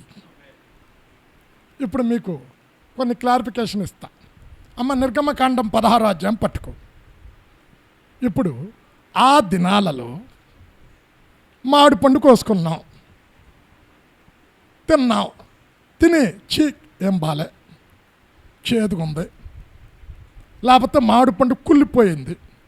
ఇప్పుడు పక్వంకి వచ్చిన తర్వాత తినలేదనుకో కుళ్ళిపోద్ది కదా పండు. ఏమా కుళ్ళిపోదా? ఇప్పుడు ఆ దినాల్లో పండ్లు కుళ్ళిపోతాయా, చేదుగుంటాయా, వగరుగుంటాయా? చెప్పండి, చెప్పాలా? గట్టిగా చెప్పండి అమ్మా. నోరిచ్చాడు దేవుడు, మోగోళ్ళకి కొండకండి. దానికి రిఫరెన్స్ ఏమి ఇవ్వాలి నేను? మీరు చెప్తే నేను నమ్మాలి, నేను చెప్తే మీరు నమ్మాలని కాదు. ఇప్పుడు ఇశ్రాయేలీల ప్రజలకు ఏం ఆహారం పెట్టాడు? ఎవరు తినే ఆహారము? ఆకాశ ధాన్యం. ఇప్పుడు చెప్పండి, వారు ఎక్కువ కూర్చుకున్నారు. మొట్టమొదట ఆశపడి, తెల్లారిన తర్వాత పురుగు కొట్టి కంపు కొట్టింది. 16:20 నిర్గమకాండం. అయితే వారు మోషే మాట వినక కొందరు ఉదయము వరకు దానిలో కొంచెము మిగుల్చుకొనగా అది పురుగు పట్టి కంపు కొట్టెను. ఇప్పుడు చెప్పండి అమ్మ, మీరు ఆన్సర్ ఇవ్వాలి. వీళ్ళకి పెట్టిన ఆహారం ఏంటి? ఇప్పుడు పరలోకంలో పురుగు పడుతుందా, కంపు కొడుతుందా? చెప్పండి. కుళ్ళిపోయిన ఉంటాయా? మరి ఇక్కడ ఎందుకు కుళ్ళిపోయింది చెప్పాలా? అయ్యగారు మీరు చెప్పండి, ఎందుకు కుళ్ళిపోయింది ఇక్కడ? ఆకాశ ధాన్యం అది 78 అధ్యాయం ఉంటుంది. మరి అది ఎందుకు కుళ్ళిపోయింది?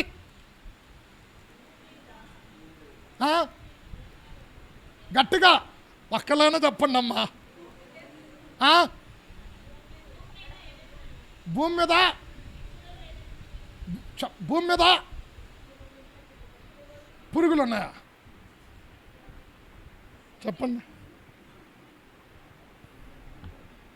చీ చీ చీ చీ చీ చీ ఏంటండి బాబు, సృష్టి విమోచన పొందింది, భూమి దాసత్వం నుండి విడుదల పొందింది, నాశనం నుండి విడుదల పొందింది, శాపమయ్యింది భూమి, శపించే ఇప్పుడు శాపము నుండి భూమి విడుదల పొందింది. పరలోకములో శాపగ్రస్తమైనదేది ఉండదు కనుక అక్కడ పురుగు పట్టదు. ప్రకటన 22:3.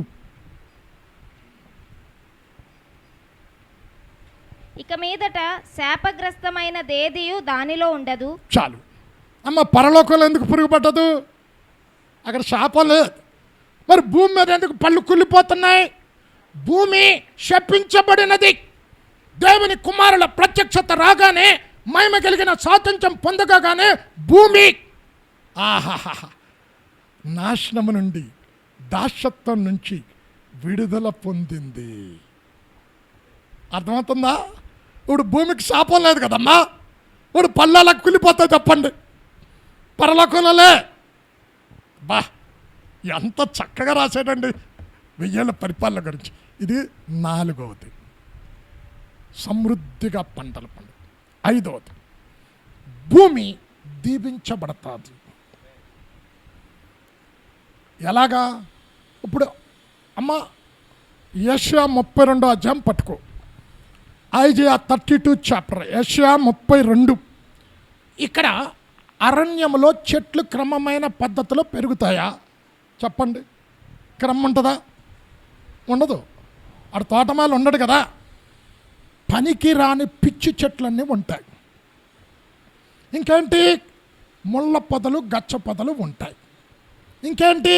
మీ అరణ్యంలో కొన్ని పళ్ళు, పాయిజన్ పళ్ళు కూడా ఉంటాయి. మీకు అరణ్యంలో ఉన్నవాడు ఎవరికైనా తిరిగినోడి దారే ఈ పళ్ళు తింటే పాయిజన్ రా చత్తారా. ఇప్పుడు అరణ్యము ఫలభరితమైన భూమిగా మారుపడుతుంది. అంటే అరణ్యం అంతా ఫలించే భూమిగా ఉంటుంది, ఫలభరితమైన భూమిగా ఉంటుంది. ఫలభరితమైన భూమి ఇక్కడ ఎంత చక్కగా ఉంటుందనంటే, ఎలాగుంటుందంట? వృక్షవనముగా మార్చబడతాది. అరణ్యములో న్యాయము నివాసం ఉంటా. ఇప్పుడు అరణ్యంలో ఎవరున్నారమ్మా? ఎవరున్నారు? సింహాలు, క్రూరమృగాలు, విషసర్పాలు ఉన్నాయి. అరణ్యంలో న్యాయము నివసిస్తుంది. అంటే భూమి దీవించబడుతుంది. 1000 ఏళ్ల పరిపాలనలో 5వ లక్షణం న్యాయము దీవిస్తుంది అరణ్యములో. ఇంకా ఏమంటున్నాడు? అరణ్యములో న్యాయం నివసిస్తుంది, ఫలభరితమైన భూమిలో నీతి దిగుతాది. ఇక్కడ నిత్యము నీతి ఉండుట వలన నిమ్మలము నిబ్బరము కలిగి ఉంటారు ప్రజలు.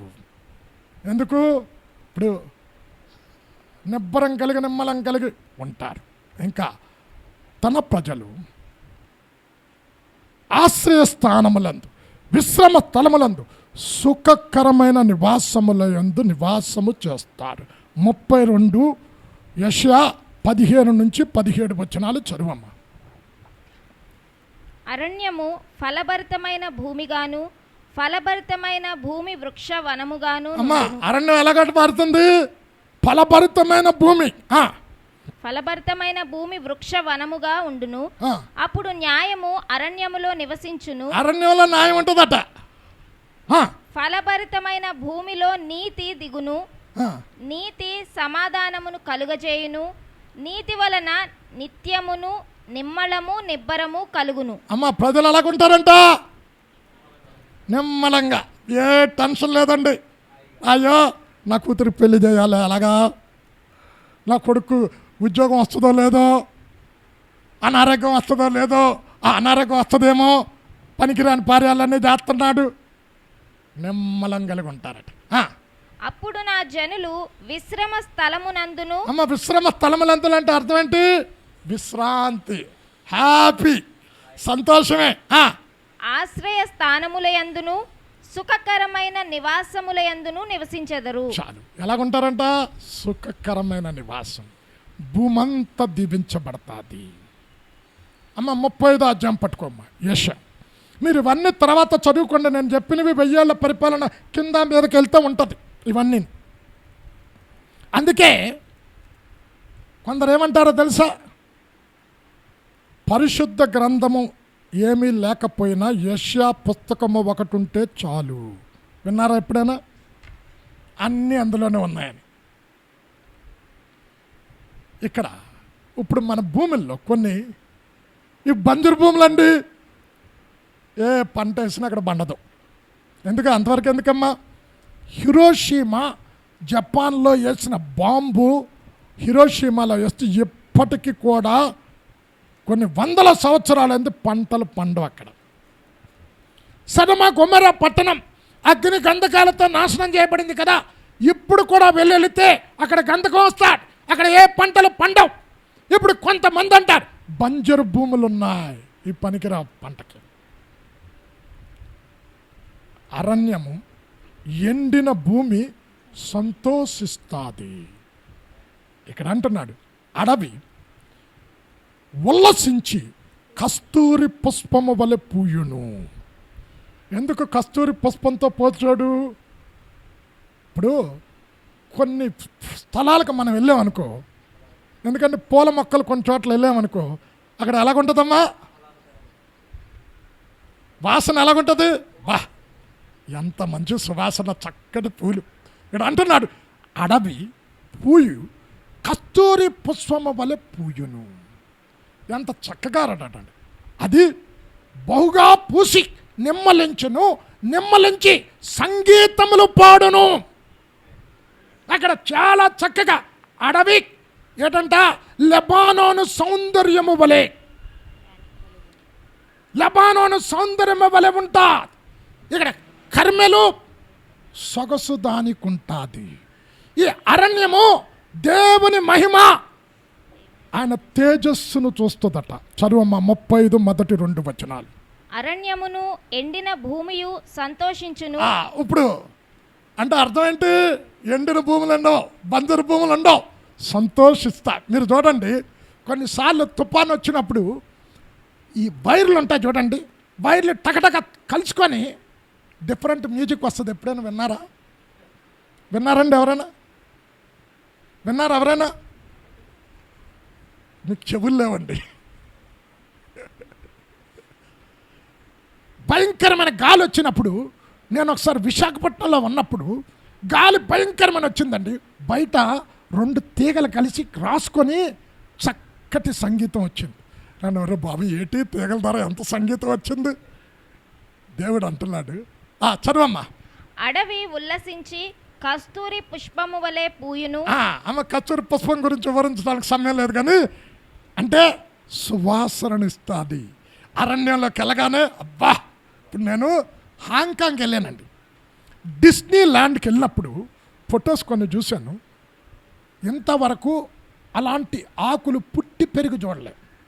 ఆకులో ఆకు, ఆకులో ఆకు అంటే అర్థమవుతుందా? ఆకు ఉంటుంది కదా, దాంట్లో ఇంకొక ఆకు, అలాగా డిఫరెంట్ డిఫరెంట్ పుష్పాలు డిస్నీ ల్యాండ్లో హాంకాంగ్లో చూసి ఎన్నో ఫోటోలు తీసి ఆశ్చర్యపోయాం. ఓరే బాబోయ్, ఎంత అందంగా ఉందేట్రా. అందమైన ప్రకృతిని నాశనం చేసింది పాపం. ఇప్పుడు అడవి ఉల్లసిస్తుంది. చదువమ్మా. అది బహుగా పూయుచు ఉల్లసించును. ఉల్లసించడం అంటే ఏంటి? సంతోషిస్తుంది భూమి. బా, ఎన్నాళ్ళకి దేవుని కుమారుల ప్రత్యక్షత చూసే ఈ భూమి దాసత్వం నుంచి విడుదల పొందింది, నాశనం నుండి విడుదల పొందింది.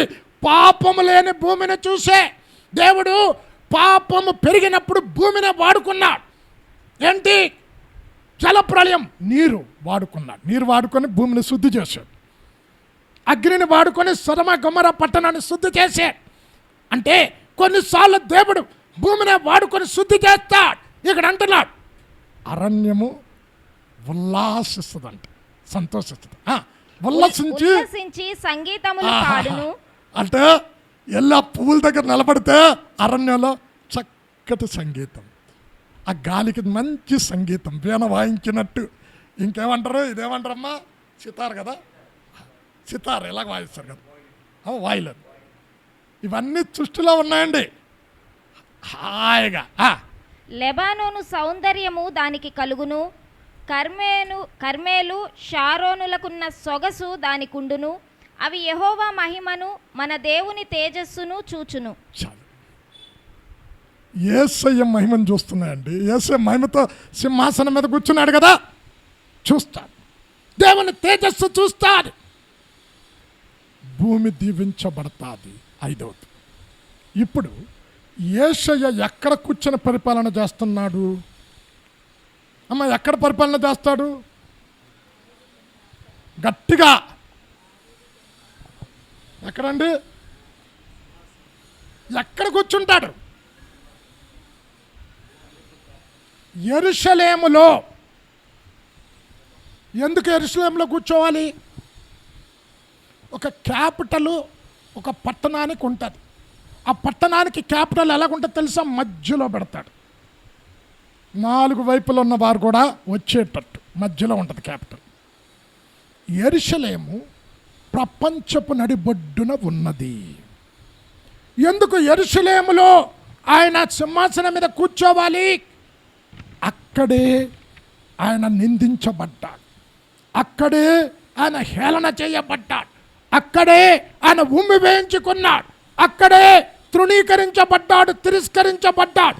ఎక్కడ తృణీకరించబడ్డావో, ఎక్కడ తిరస్కరించబడ్డావో, ఎక్కడ నిందించబడ్డావో, ఎక్కడ అవమానించబడ్డా అక్కడ సింహాసనం మీద కూర్చుండబెడతాడు. మీరు కూడా కొన్నిసార్లు అంటాం కదా, బా ఆ గ్రామంలో నా పరువంతా పోయింది, ఎవడు నాకు విలువలేదు. అక్కడ దేవుడు హెచ్చిస్తాడు.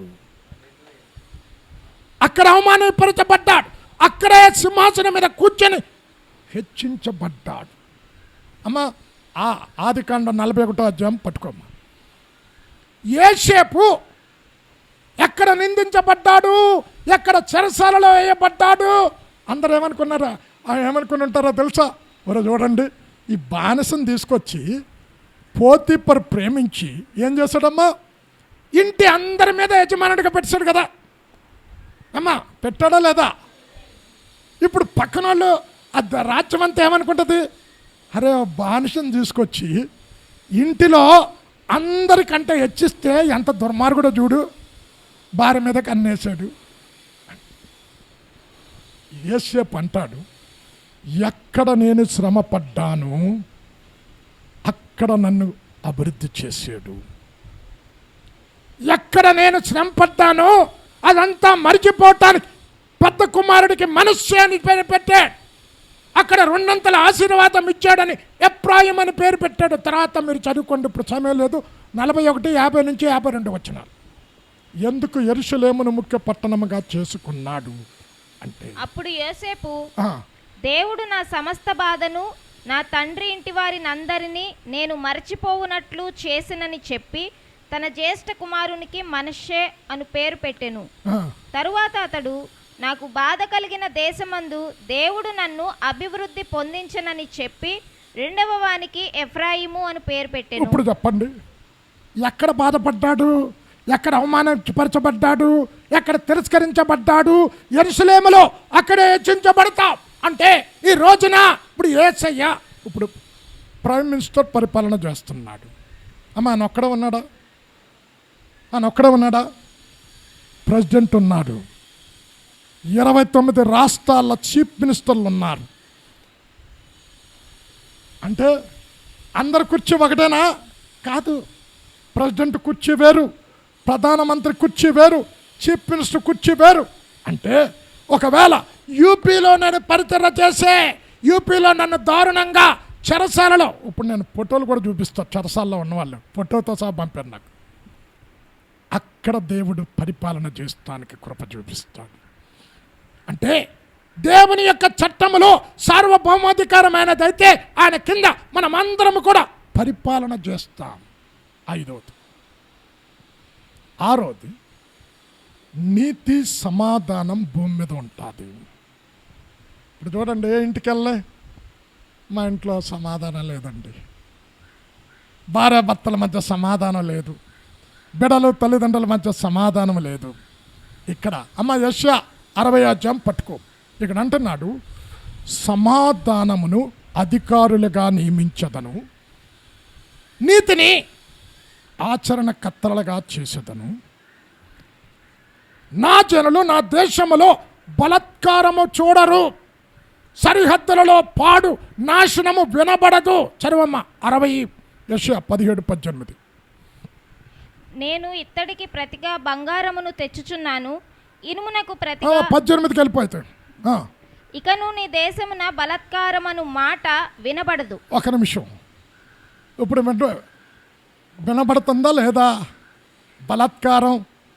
అరే, ఒక స్త్రీ రాత్రి వెళుతూ ఉంటే బలాత్కారం చేసి పాడు చేశారండి. వింటున్నా కదా. నా దేశములో బలాత్కారం అన్న మాట వినబడదు ఆ దినాలలో. నీ సరిహద్దులలో పాడు అను మాట గాని నాశనము అను మాట గాని వినబడదు. చూడండి, అరే ఇటు పాడైపోయాడురా, తాగి అది నాశనం అయిపోయాడురా.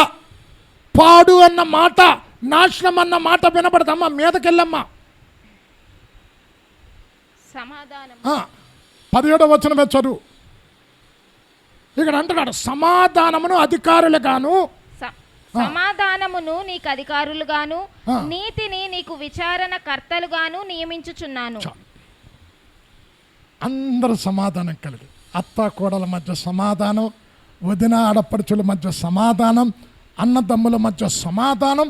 అబ్బా, భూమి మీద అసమాధానం ఎవ్వరికి ఉండదండి. ఈరోజు భూమి అంతా రాజ్యాలను పరిపాలన చేసే రాజులు కూడా సమాధానం లేక వెతుకుతూ ఉన్నారు. హృదయంలో నెమ్మది లేక వెతుకుతూ ఉన్నారు. సమాధానం ఉంటుంది. అమ్మ, ఆమోసు 5:24.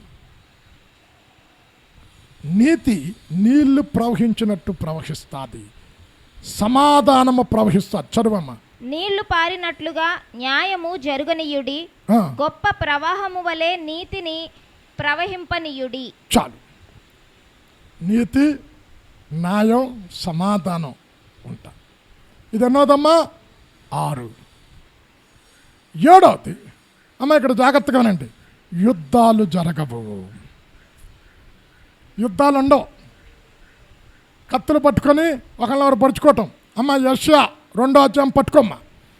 ఆ దినములలో ఖడ్గములను నాగలి నొక్కులుగాను, ఈటలను మచ్చు కత్తులుగాను సాగగొట్టుదురు. జనము మీదకి జనము ఖడ్గము ఎత్తకుండా ఉంటా. యుద్ధమన్న మాట జనము విననే వినరు. చదవమ్మ, యెషయా 2:4. వారు తమ ఖడ్గములను నాగటి నక్కులుగాను, తమ ఈటలను మచ్చు కత్తులుగాను సాగగొట్టుదురు. జనము మీదకి జనము ఖడ్గమెత్తక ఉండును, యుద్ధము చేయ నేర్చుకొనుట ఇక మానివేయును. చూడు అమ్మ, మీకా 4వ అధ్యాయం పట్టుకోమ్మా. అమ్మ, అవన్నీ అంత్యకాలాల్లో మీరు చదివితే అంత్యకాలం అని ఉంటుంది. అంటే మనకి పాకిస్తాన్కి యుద్ధాలు ఉండవు, చైనాకి మనకి యుద్ధాలు ఉండవు. ఆ దినమున యుద్ధాలు ఉండవు, శాంతి భూమి మీద నిలబడుతుంది. ప్రపంచమంతా కూడా ఒకడే పరిపాలన చేస్తాడు, రాజుల రాజు ప్రభువు. ఎక్కడ యుద్ధాలు ఉండవు. 4:3 మీకా. ఆయన మధ్యవర్తి అయి అనేక జనములకు న్యాయము తీర్చును, దూరమున నివసించు బలముగల అన్యజనులకు తీర్పు తీర్చును. వారు తమ ఖడ్గములను నాగటి నక్కులుగాను, తమ ఈటలను మచ్చుకత్తులుగాను సాగగొట్టుదురు. జనం అమ్మ, జకర్యా 9:10 ఇక్కడ అంటున్నాడు, ఎఫ్రాయిములో రథములు నుండ నిర్మూలమవుతాయి, యుద్ధం గుర్రాలు నిర్మూలం కనబడవు. ఇక్కడ అంటున్నాడు, యుద్ధ వీరులు ఉండరు. భూమంతా కూడా యుద్ధము లేకుండా నెమ్మది కలిగి ఉంటుంది. 9:10 జకర్యా. ఎఫ్రాయిములో రథములుండకుండా నేను చేసేదను, యెరూషలేములో గుర్రములు లేకుండా చేసేదను, యుద్ధపు విల్లు లేకుండా పోవును. నీ రాజు సమాధాన వార్త అన్యజనులకు తెలియజేయును. చాలు అమ్మ, కీర్తన 46వ అధ్యాయం పట్టుకో. ఎందుకు అందిస్తున్నాను రెఫరెన్సులు? బల్లమును విరిచివాడును, ఇక్కడ అంటున్నాడు, విల్లు తెగ నరుకు వాడును ఆయనే, యుద్ధములు మార్పువాడు ఆయనే. 46:9. ఆయనే భూదిగంతముల వరకు యుద్ధములు మాన్పువాడు. ఇప్పుడు ఏమన్నదమ్మా, వింటున్నారు కదా? ఆయనే భూదిగంతాల వరకు యుద్ధములు మాన్పువాడు, విల్లు విరచువాడును, బల్లెమును తెగ నరుకువాడును ఆయనే, యుద్ధ రథములను అగ్నిలో కాల్చివేయువాడు ఆయనే. ఎంత చక్కగా రాసట, ఆయనే యుద్ధములను మాన్పువాడు. ఇప్పుడు ఐక్యరాజ్య సమితి ఉంది ఎందుకు? ప్రపంచంలో యుద్ధాలు జరగకుండా చూడటానికి. ఆపలేకపోతుంది. ఆ రోజుల్లో భూమి మీద యుద్ధాలు ఉండవు. 7వది 8వది త్వరగా ఇంకా 3 చెప్పి క్లోజ్ చేస్తా. 8వది ఆ రోజున అమ్మ యెషయా 11వ అధ్యాయం పట్టుకు, తోడేలు పక్కన గొర్రె నివాసం చేస్తాది, ఎద్దు ఎలుక బంటి పక్క పక్కనే ఉంటాయి, బాలుడు వీరన్నిటి కూడా తోలుతాడంట, మిడినాగుతో బాలుడు ఆడుకుంటాడు. అంటే క్రూర మృగాలు క్రూరత్వాన్ని విడిచిపెట్టి సాధువులుగా మార్చబడతాయి. చదవమ్మ 11:6-9 వరకు. తోడేలు గొర్రెపిల్ల యొద్ద వాసము చేయును, చిరుతపులి మేకపిల్ల యొద్ద పండుకొనును, దూడయు కొదమ సింహమును పెంచబడిన కోడెయు కూడుకొనగా బాలుడు వాటిని తోలును. ఎవరు తోలుతారు? చిన్నపిల్ల ఉంది కదా, ఆ పిల్ల సింహాన్ని పద పద పద తోలుతా. ఒక దగ్గరే నివాసం ఉంటాయంట. ఆవులు ఎలుగులు కూడి మేయును, వాటి పిల్లలు ఒక్క చోటనే పండుకొనును. ఎద్దు మేయునట్లు సింహము గడ్డి మేయును, పాలుడుకుచు పిల్ల నాగుపాము పుట్ట యొద్ద ఆట్లాడును. మిడినాగు పుట్ట మీద పాలు విడిచిన పిల్ల తన చెయ్యి చాచును. నా పరిశుద్ధ పర్వతమందంతటను చాలమ్మా. అప్పుడు యెషయా 65 పట్టుకోమ్మా. ఇప్పుడు నాగుపాము గుడ్డు పట్టుకుంటాడట బాలుడు. పాము గుడ్డు పట్టుకుంటూ ఉంటుందా? అంటే క్రూర స్వభావాలు ఉండవు, మనుషుల మధ్య శత్రుత్వాలు ఉండవు, ఒకడి మీద పగలుండవు, ఈర్ష్యలు ఉండవు. ఇక్కడ అంటున్నాడు, ఎద్దు సింహము పక్క పక్కనే ఉండి గడ్డి మేస్తాయి. అమ్మ ఆ రోజుల్లో నీకు చికెన్ మటన్ ఉండదు. ఏదైనా తోటలో మానవుడు ఏడు తెలుసా? శాకాహారి. జలప్రలయం తర్వాత వచ్చింది మాంసప్రియులు. ఇప్పుడే తినండి. అందుకని మాంసం ఉండదు అక్కడ. 65:25 యెషయా. తోడేళ్లును గొర్రెపిల్లలను కలిసి మేయును, సింహము ఎద్దువలే గడ్డి తినును, సర్పమునకు మన్ను ఆహారమగును. నా పరిశుద్ధ పర్వతములో చాలు. సింహం ఏంటమ్మా? గడ్డి మేస్తుంది. ఏమి మనుషులను చంపేది కదా. క్రూరత్వం ఉండదు. బా ఎంత చక్కటి పరిపాలన. 8, 9 ఇప్పుడు అమ్మ జపన్యా 3వ అధ్యాయం పట్టుకోమ్మా. ఇక్కడ చూడండి, నీళ్లు లేక రాజస్థాన్ కొన్ని ఎడారి ప్రాంతాల్లో బిందె నీళ్ళు కొరకు మైళ్ళు దూరం వెళ్తున్నారు. ఆ రోజులలో ఎలాగుంటుందో తెలుసండి? నదులు ప్రవహింపజేస్తాడు. యెషయా 41:19 చదవమ్మా. యెషయా 41:19. చెట్లు లేని మెట్టల మీద నదులను ప్రవహింపజేయుదను. చెట్లు లేని మెట్టల మీద నేను నదులను పారజేసెదను, లోయల మధ్యను ఊటలను ఉబుకజేసెదను. అరణ్యమును నీటి మడుగుగాను, ఎండిన నేలను నీటి బుగ్గలుగాను చేసెదను. ఇప్పుడు ఎందుకమ్మా? ఇప్పుడు నీళ్లు తాగాలంటే మీరు ఏ నీళ్ళు తాగుతున్నారు? మినరల్ వాటర్ బాటిల్ తెచ్చుకుంటున్నారు. ఎందుకు? నీళ్లు కలుషితమైపోయి నీళ్ళ ద్వారా జబ్బులు వస్తున్నాయి. ఆ రోజులలో చక్కటి నీళ్ళు వస్తాయి. ముళ్ళ చెట్లుండవు. 55:13 యెషయా ఇక్కడ అంటున్నాడు, ముళ్ళ చెట్లకు బదులుగా దేవదారు చెట్లను, దురదగుండు చెట్లకు బదులుగా అక్కడ గొంజు చెట్లను మొలిచెదను. 55:13. ముండ్ల చెట్లకు బదులుగా దేవదారు వృక్షములు మొలుచును, దురదగొండి చెట్లకు బదులుగా గొంజి వృక్షములు ఎదుగును. చాలు. పుష్కలంగా నీళ్ళు ఉంటాయండి, నీళ్ళు ప్రవహిస్తాయి. అక్కడ మీరు ఏబేలు 3:18 అనుకుంటా, అక్కడ ఏమన్నాడు? ఆ దినములలో పర్వతములో నుండి కొత్త ద్రాక్షారసము పారును, కొండలలో నుండి నదులు ప్రవహించను, కొత్త జీవజల నది ఊటుతుంది. అమ్మా ఇంకొకటి చదివి చివరి దానికి వెళ్దాం. 14:8 జకర్యా 14:8. ఆ దినమున జీవజలములు యెరూషలేములో నుండి పారి సగము తూర్పు సముద్రమునకును సగము పడమటి సముద్రమునకును దిగును.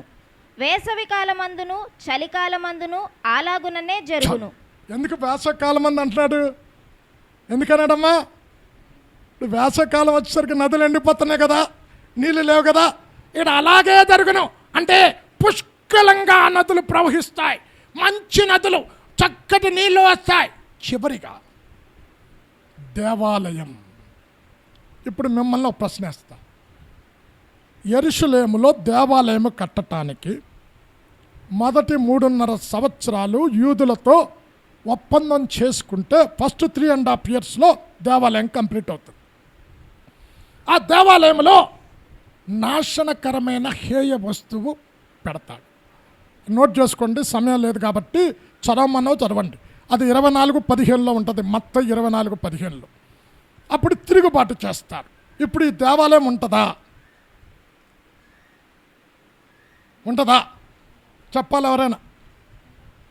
అమ్మా మరి ఏ దేవాలయం ఉంటుంది? యెరూషలేములో ఉండదు. ఎందుకు? ఇప్పుడు చదవండి త్వరగా. అమ్మా నేను వివరించను, రిఫరెన్స్లు చదివి క్లోజ్ చేస్తా. ప్రకటన 11 మొదటి 2 వచనాలు. మరియు ఒకడు చేతికర్ర వంటి కొలకర్ర నాకిచ్చి, నీవు లేచి దేవుని ఆలయమును బలిపీఠమును కొలతవేసి ఆలయములో పూజించు వారిని లెక్కపెట్టుము. ఆలయమునకు వెలుపటి ఆవరణమును కొలత వేయక విడిచిపెట్టుము. అది అన్యులకియ్యబడెను. వారు 42 నెలలు పరిశుద్ధ పట్టణమును కాలితో త్రొక్కుదురు. నేను నా 2 సాక్షులకు అధికారము ఒక్క నిమిషం అమ్మ, ఎన్ని నెలలు అది అపవిత్రపరచబడుతుంది? 42 నెలలు అంటే ఎంతమ్మా? ఎంతండి? యెరూషలేము కట్టిన యూదులు కట్టిన దేవాలయం అపవిత్రపరచబడుతుంది. అది పూర్తిగా నేలమట్టం అవుతుంది. ఎలాగా? అదే ప్రకటన 11:13లో పెద్ద భూకంపము కలుగుతుంది, 10వ వంతు పట్టణము నాశనమైపోతుంది. 11:13. ఆ గడియలోనే గొప్ప భూకంపము కలిగినందున ఆ పట్టణములో 10వ భాగము కూలిపోయెను. ఆ భూకంపంలో ఏమైందమ్మా? ఇంకో రిఫరెన్స్ కూడా ఇస్తా. ప్రకటన 16:18. అప్పుడు మెరుపులను ధ్వనులను ఉరుములను పుట్టెను, పెద్ద భూకంపము కలిగెను. మనుష్యులు భూమి మీద పుట్టినది మొదలుకొని అట్టి మహాభూకంపము కలుగలేదు. ఎప్పుడు చూడలే అన్న, అదంతా కూలిపోద్ది. ఇప్పుడు అక్కడ దేవాలయం ఏదొస్తుంది? అందరూ జాగ్రత్తగా ఇప్పుడు ఓపెన్ చేయండి. అందరూ ఓపెన్ చేయండి అమ్మ. జకర్యా 6వ అధ్యాయం 12 నుండి 15 వచనాలు చదువుకుంటే, చిగురు అను నా సేవకుడు వచ్చును, అతడు తన స్థలములో చిగురించును, అతడు యెహోవాకు మందిరము కట్టును. చిగురెవరమ్మా? చిగురెవరు? యేసయ్య చిగురు. యెషయా మొద్దు నుండి చిగురు పట్టునా. చదువమ్మా. అతనితో ఇట్లనుము, సైన్యములకు అధిపతియగు యెహోవా సెలవిచ్చినదేమనగా, చిగురు అను ఒకడు కలడు, అతడు తన స్థలములో నుండి చిగుర్చును, అతడు యెహోవా ఆలయము కట్టును. అమ్మ ఎవరు కడతాడు? చిగురు అన్నవాడు. అతడే యెహోవా ఆలయము కట్టును, అతడు ఘనత వహించుకొని సింహాసనాసీనుడై ఏలును. సింహాసనాసీనుడై అతడు యాజకత్వము చేయగా ఆ ఇద్దరికి సమాధానకరమైన యోచనలు కలుగును. చివరిగా యెషయా 2:2 చదివితే, అంచె దినాలలో యెహోవా పర్వతమున శిఖరము మీద యెహోవా మందిరము పట్టబడును, అన్ని జనులు ప్రవాహము వలె వచ్చేదరు. చదవమ్మా. అంత్యదినములలో పర్వతముల పైన యెహోవా మందిర పర్వతము పర్వత శిఖరమున స్థిరపరచబడి కొండల కంటే ఎత్తుగా ఎత్తబడును. ప్రవాహము వచ్చినట్టు సమస్త అన్యజనులు దానిలోనికి వచ్చెదరు. చాలు అమ్మ, ఇదే మీరు నోట్ చేసుకోండి. మీకు ఆ 4:2 కూడా ఉంటుంది. 4:2 కూడా ముగిస్తాను. 10 కార్యాలు చెప్పాను. చెప్పండి. 1 చెప్పాలా, సృష్టి నాశనము నుండి విడిపించబడతాది, దాస్యత్వం నుండి విడుదల పొందుతుంది. 2 భార్యాభర్తలు ఒకరు కొట్టుకోరు, పరిశుద్ధతే, ఎందుకు సాతాను బంధించబడింది. 3 చెప్పండి. 3 జనుల జననం మరణం వాహాలు ఉంటాయి. నరుని ఆయుష్ 900 వృక్షాయుస్సు అంత. 4 సమృద్ధిగా. అమ్మ ఏటమ్మా మీ ప్రసంగం ఏమన్నానా? ఎన్ని రిఫరెన్స్లు ఇచ్చాను? ఇవన్నీ క్లోజ్ చేసి ఏమన్నా పేపర్ పెట్టుకున్నానా ఏంటి? సమృద్ధిగా పంటలు పండుతాయి. 4. 5 భూమి దీవించబడతాది. 6 నీతి సమాధానం ప్రపంచమంతా వస్తారు. 7 యుద్ధాలు మార్చబడతాయి. 8 మృగాలు స్వభావాలు మారుతాయి, శత్రుత్వం ఎవ్వరికి ఉండదు. 9 దప్పికతో మనుషులు తావాల్సిన ప్రశ్న లేదు. కిన్లే బాటిల్ కావాలి, బిస్లరీ బాటిల్ కావాలి ఉండదు. మంచి వాటర్, చక్కటి నదులు.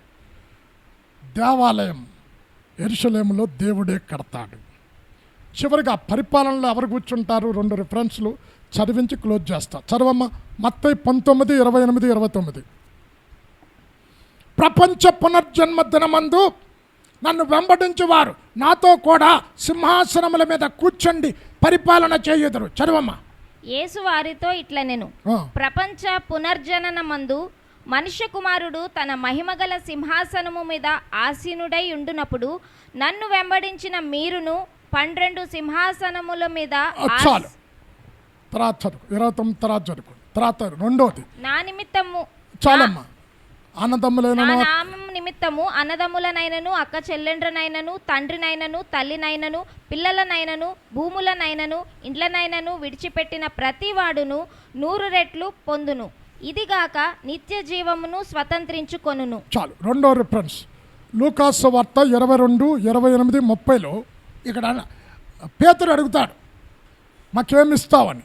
ఆయన అంటాడు, నా తండ్రి నాకు రాజ్యాన్ని ఇచ్చినప్పుడు మీరు కూడా 12 సింహాసనం మీద ఆసీనుడై నాతో కూడా పరిపాలన చేస్తారు, ఏలుతారు. ప్రకటన 3:21లో జయించువాడు నాతో కూడా సింహాసనమందు కూర్చుండబెడతాం. అంటే వీటన్నిటిని జయిస్తే మీరు పరిపాలన చేస్తారు. కళ్ళు మూసుకోండి. అమ్మా ఎంతసేపు అయింది? 1:40 పట్టిందన్న. 45 నిమిషాలు. నేను ఈ వాక్యం ప్రిపేర్ కావటానికి 2 రోజులు పట్టింది. మీకు వాక్యం లోతు కావాలి, సమయం మాత్రం 1 గంట జాకూడదు అంటే కుదరదు. ఇంకా 8 గంటల వర్తమానం ఉంది. కళ్ళు మూసుకొని. జయ జీవితము ప్రసవించుటకై వేదన పడుచు సాక్షి అయ్యున్న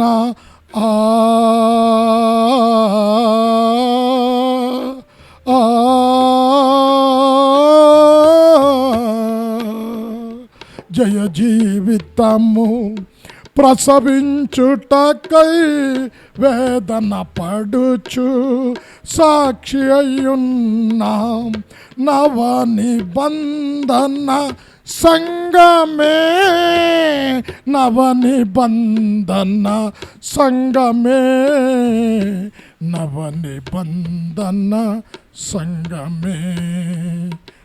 సూర్యుని ధరించి చంద్రుని మీద నిలచి ఆకాశములో అరుదంచేయమయవరు ఆది అపోస్తుల ఉపదేశమునే మకుటముగా ధరించియున్న ఆది అపోస్తుల ఉపదేశమునే మకుటముగా ధరించియున్న మహిమ కలిగిన సంగమే, మహిమ కలిగిన సంగమే, మహిమ కలిగిన సంగమే. అత్యంత ప్రేమ కృప కనికరము కలిగిన మా తండ్రి, నీ అంత మంచి దేవుడు. నీ బిడలు 1000 ఏళ్ల పరిపాలనలు నీతో కూడా కూర్చొని సింహాసనాసీనులై రాజ్యాలను పరిపాలన చెయ్యాలని ఈ వాక్యాన్ని వారికి బోధించావు. విన్నవారు వారి హృదయం అనే పలకల మీద ముద్రించబడటానికి నీ కృప దయచేయండి. జయ జీవితం జీవించడానికి నీ కృప దయచేయండి. ఎలాంటి సందేహాలు లేకుండా ప్రతి సందేహాన్ని వాక్యపు వెలుగులో చదివి వాటిని నివృత్తి చేసుకోవటానికి నీ కృప దయచేయండి. విన్న వాక్యము నీరు కట్టి ఫలింపజేసి నీ రాకడ కొరకు ప్రతి బిడ్డను సిద్ధపరచమని యేసు నామములో వేడుకొనుచున్నాము తండ్రి. ఆమేన్.